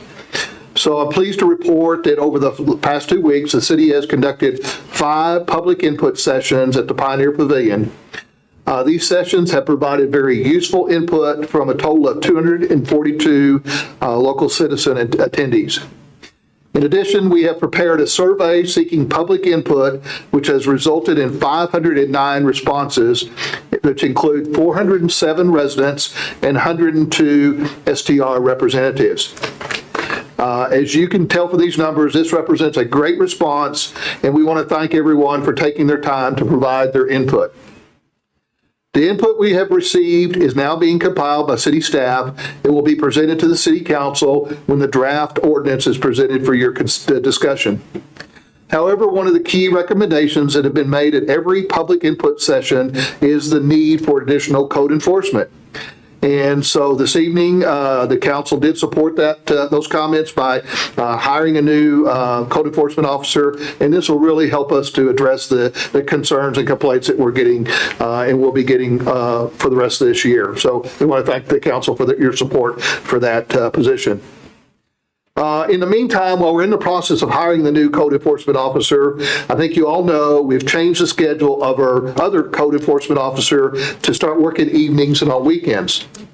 During his first 2 weekends, he has identified a total of 68 STR violations. This includes 3 sign violations, 14 STRs operating without a permit, 2 noise complaints, 41 solid waste violations, 3 water restriction violations, and 5 dark sky lighting violations. We have also identified other STRs that are currently operating without the required STR permit, so additional violations will likely be cited during the next several weeks. While we have implemented additional code enforcement, there are also several other administrative steps that the city can take prior to the approval of new STR regulations. And again, this is as a result of all the concerns that have been expressed at the public input sessions. We're hoping that these steps can help address these concerns, and they include expanding our inspections, which we're currently doing once a year, to ensure that STRs meet all building code requirements in terms of the number of allowable beds. This is something I don't think we've really been doing much in the past, where we actually go in and measure the size of the bedrooms and decide based upon the building code how many beds can be allowed in those bedrooms based upon the dimensions. So we're going to start doing that as our regular part of our inspection process. We also will be providing a listing of local contacts for STRs, so the public will have better access to this information in reporting complaints. And last thing I wanted to mention is city staff, including Clinton and Jason and the police chief and other departments, met to discuss ways we can improve our collection of data on STR complaints. Right now, we're not really doing a good job collecting that data, and so that's something we want to address and provide that to the council when we provide you the draft STR regulation. So we're starting to gather that, and we'll have that to present to the council in the next month or 2. So I've attached to the report the tentative schedule, and I want to emphasize tentative because, again, we've got a number of steps that we've got to cover over the next several months. But we have the schedule that Jason presented during the public input sessions that shows kind of what we're going to be doing the next couple of months to wind down this process with the new STR regulations. And I want to emphasize that the changes to our permit ordinance, our STR ordinance, may result in changes in our permit regulations, our procedures, and requirements for STRs. And recommended changes to this ordinance in our zoning regulations could affect the STR use of property in the future. And so if you'll turn to the last page, you can see what we're doing right now, again, is data collection and analysis. We hope to be able to present that to the council by the end of this month. And then we want to start getting some feedback, direction from the council. We'll prepare a draft ordinance in July. And again, following the council's previous direction, we want to provide other opportunities for public input on the draft ordinance.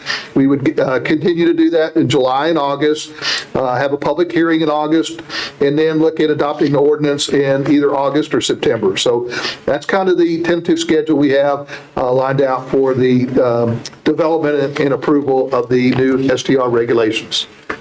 So I know that's a lot of information. I want to compliment Jason and Shelby and Anna for the input sessions that they had the last 2 weeks. I think they went very well.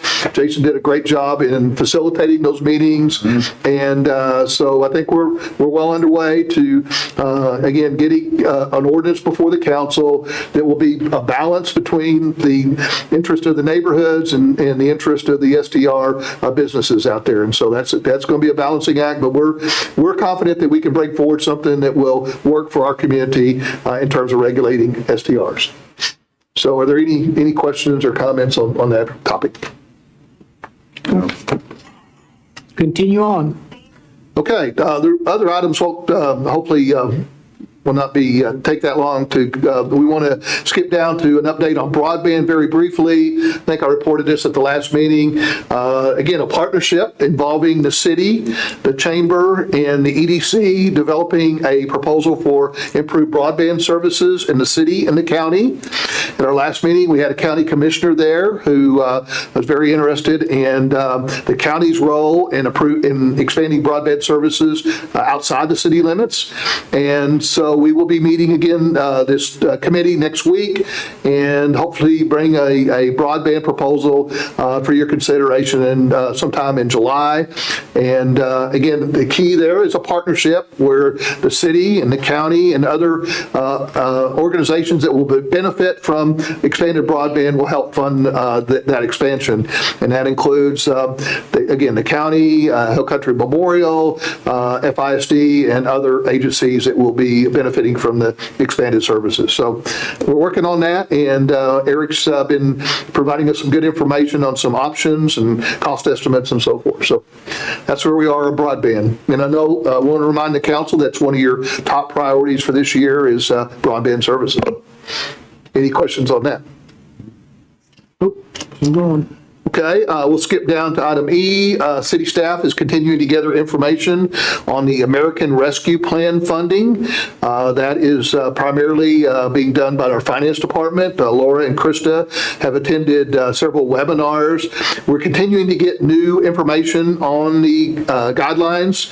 The money has not been distributed to the state yet. Again, the money flows through the state to the cities, the smaller cities, and we're still thinking that we may get the funding in July.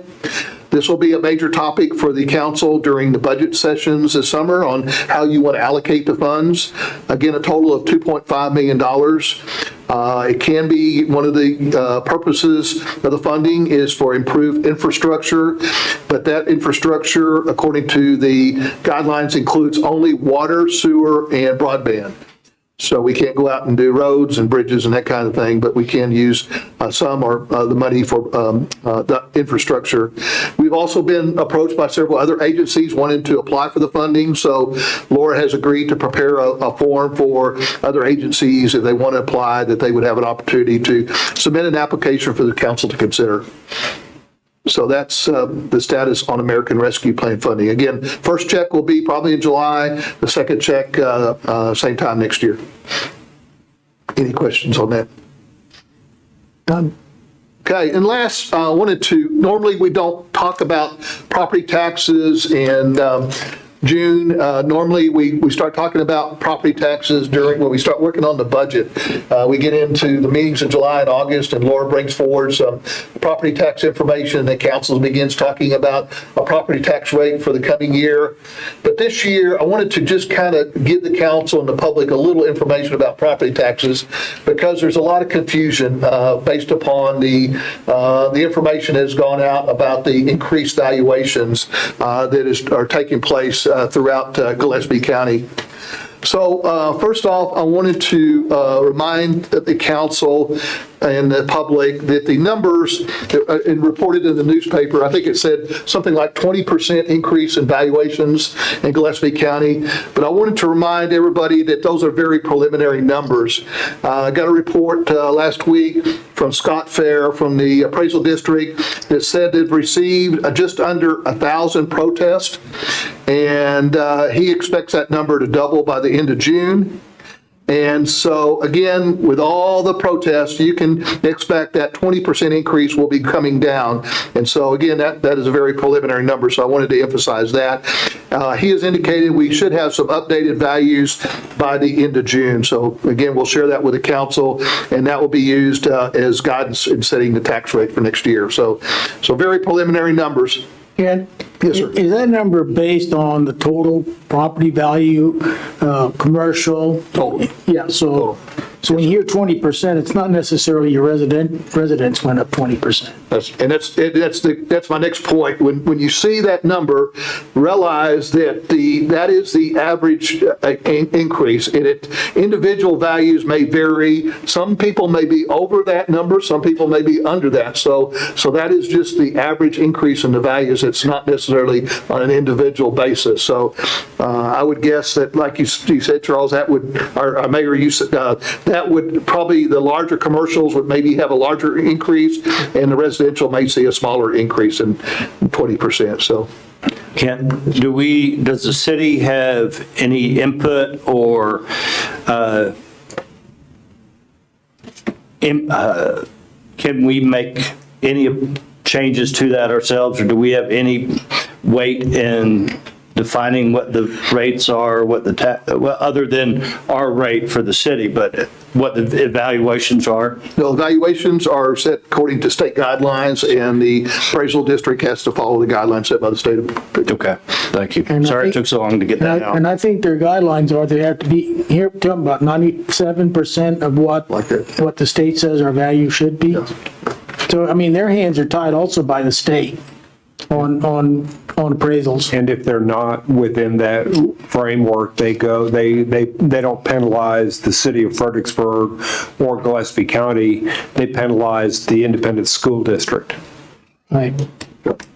So a couple other things I want to point out that some of the public may not be aware of is there is a senior citizen freeze on taxes for 65 or over. So even though your values may be increasing, if you have applied for senior citizen exemption or freeze, then your taxes will not increase unless you add onto your property or make a major addition to your home. So a lot of the seniors out there may not be aware of that even though their values may be increasing, their taxes will not increase. That's on their homestead, but if they own investment property, they will feel the effects of the increase.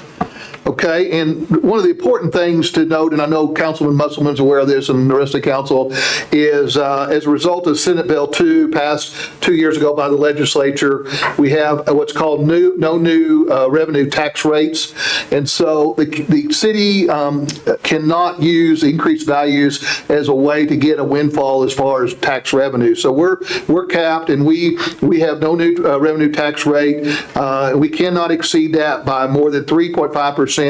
Or we have to go through a public vote. So Laura actually put together a real, I promised that was going to be the last attachment, but Laura had actually put together this really short handout that kind of explains a little bit about the no new revenue tax rate. And so I wanted to remind you, because I know the council is getting some calls on the increased valuation, so I want to make sure that you communicate to the public that as a result of the state legislature, we have the no new revenue tax rate, and this is a property tax rate that would give the city the same amount of revenue it had in the previous year from that piece of property, and total revenues, from the previous year. And so the no new revenue tax rate will vary depending on increases or decreases in appraised values of the same properties since the previous fiscal year. So you can see what she's added below, that as appraised values increase, the no new revenue tax rate will decrease. So we see if we see a large increase in the final valuation numbers, our tax rate should go down next year. So again, those are some important comments to pass along to the public. And that is what used to be the effective tax rate. Is that correct? Yeah, I think we still hear effective tax rate when I hear that. Does the de minimis tax rate apply to us since we're a town under 30,000? Yes, sir.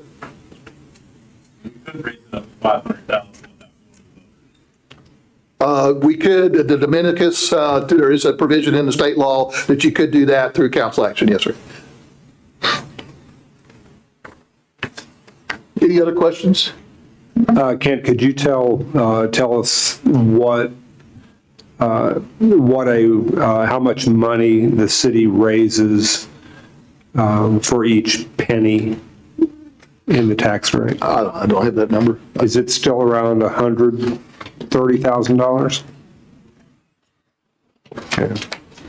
Well, my recollection is it's somewhere around $130,000 for each penny, so that's enough to outfit a cop and maybe buy a car. You know, it's not that much money, you know.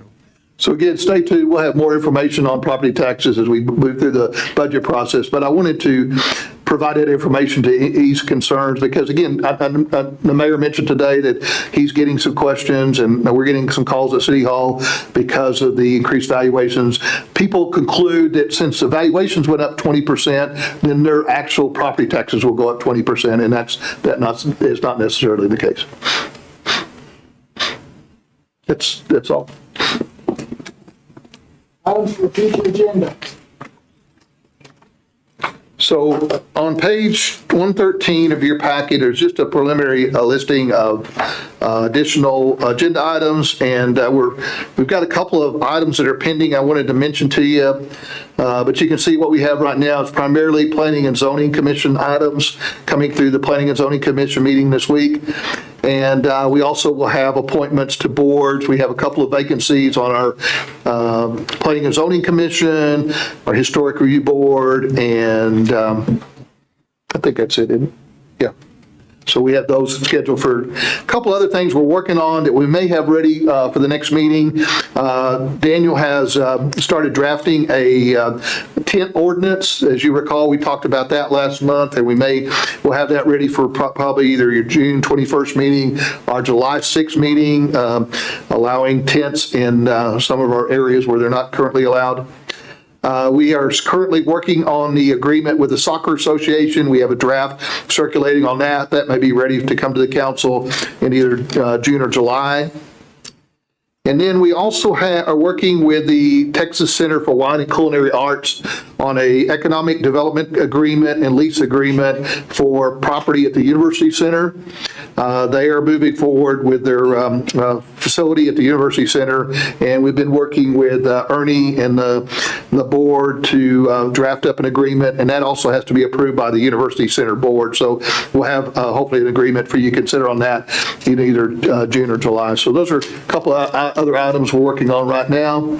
And then on July 6th, a reminder that we'll have the citizen hearing or public hearing on the budget and the presentation on the capital improvement plan. So any questions or comments on the agenda schedule?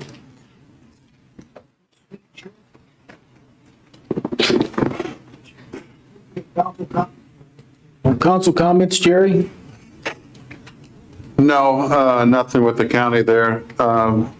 We're still looking at the market plots, getting donations to help out on doing the playgrounds are pretty well taken care of, but we're looking at the Security State Bank and getting, maybe looking for funding on doing something with the bricks, pavers and that are really busted up bad over there in the rocks. So we just had we have an anonymous $250,000 grant and matching grant that's why we're trying to work on getting money up for that. And what else? I think we had Miss Carter just did a $25,000 donation. So we're working on it, and hopefully we can get it all up together. Thank you. Bobby? No comments tonight. Okay. Tom? Nothing, thank you. Kathy? Nothing to add. I want to thank the staff and for putting this together. I'm glad to be home. I consider this my home. This is where I took my first office as city council. I would like to have, you folks come back next week, and I think it was very successful, and I appreciate all the hard work and time you put into preparing this meeting room for us. So thank you very much. Can I mention one other thing? Please do. Since we already had posted the meeting, Planning and Zoning Commission meeting, that meeting will be at the Rock Box. So I want to remind the council and the public that is Wednesday night. That'll be our final meeting at the Rock Box, but we had to do it because of the public notification requirement. Okay, thank you. With that, we'll move on to item 12, executive session. The city council will recess in its open meeting and reconvene in executive session pursuant to Texas Government Code Section 55.074 for personal matters. A, consider and discuss personal issues related to the search for an appointment of a replacement municipal court judge. Personal matters, Section 551.074. Do I hear a motion to go into executive session? I move we go to regular session. I have a motion by Jerry. Second. Second by Bobby. Any further discussion? There being none, all those in favor? Aye. We'll take a 3-minute recess.